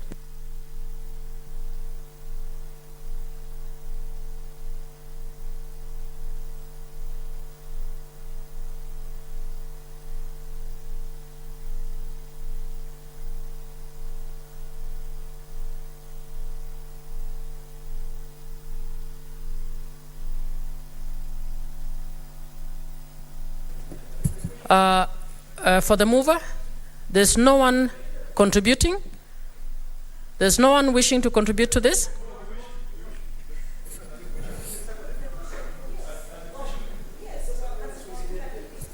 Okay, settle down, senators, quickly. Senator Kajwang Moses.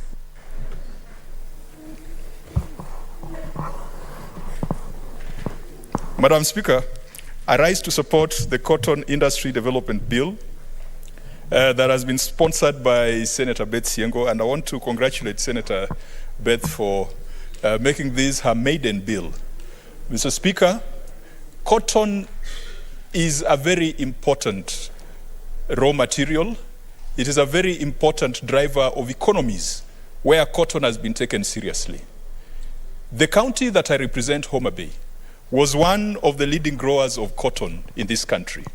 Mr. Speaker, cotton has been part of our spiritual journey.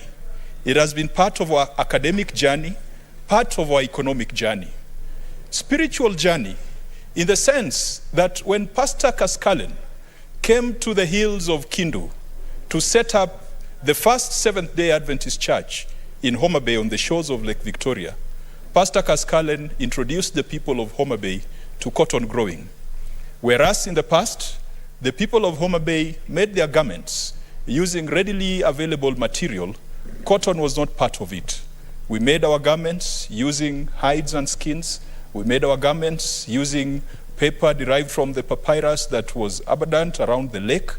When Pastor Kaskalen and Pastor Nyasa from Zambia, either Zambia or Malawi came, they introduced us to mass growing of cotton.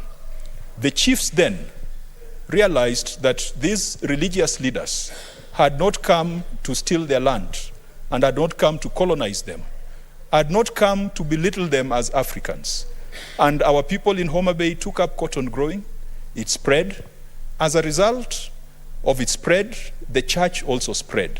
That is why I'm saying it's part of our spiritual journey. Mr. Speaker, Madam Speaker, cotton has been part of our economic journey because it allowed our people to get into the cash economy. Prior to that, we were trading using barter, and that is the reason why one of the counties in Kenya is called Kisumu.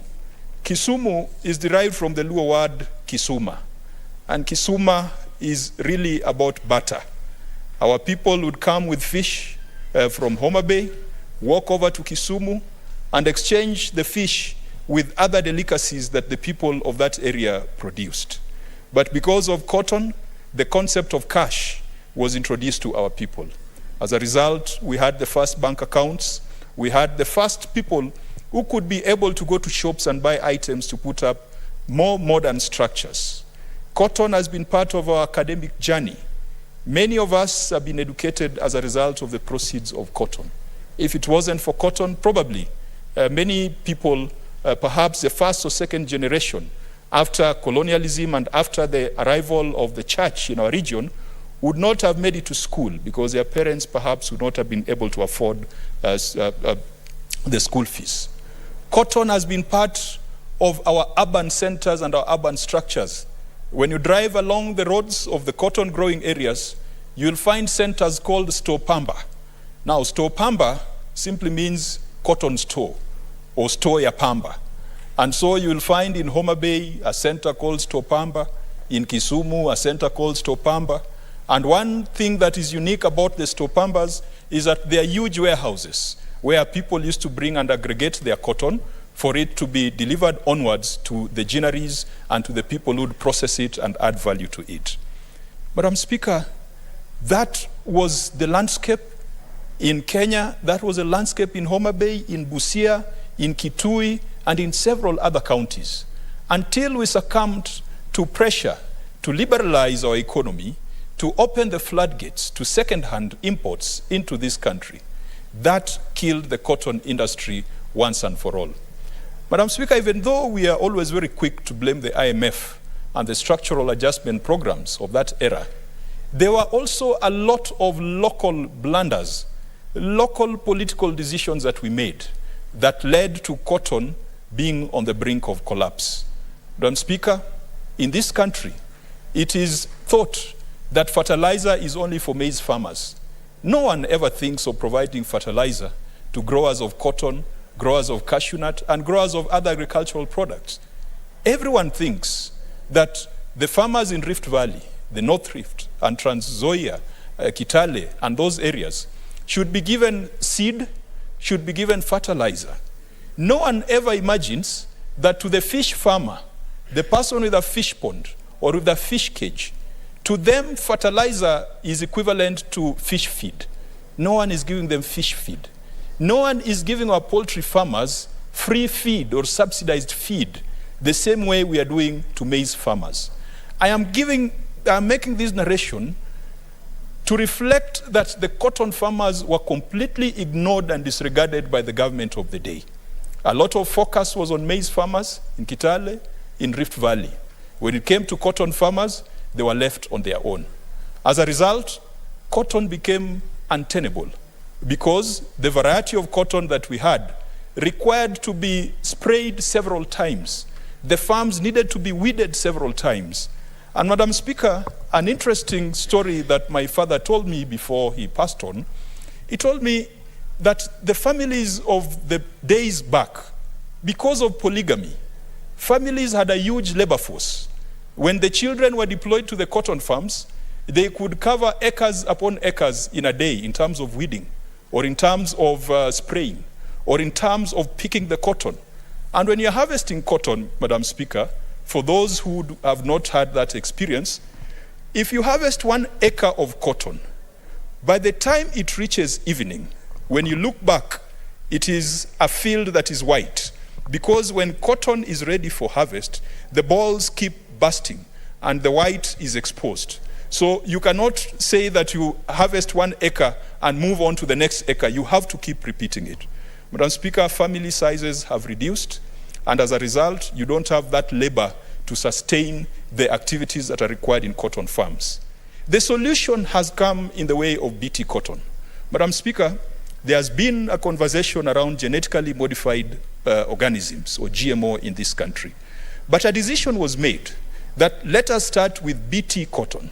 And Madam Speaker, I support BT cotton as long as we have gone through the necessary precautions that are required under the biosafety and other laws in this country. Because BT cotton reduces the amount of work required to tend to the cotton crop. It reduces the number of times you need to spray your cotton crop. It is more hardy, and BT simply means it is injected with something that makes it more resistant to pests.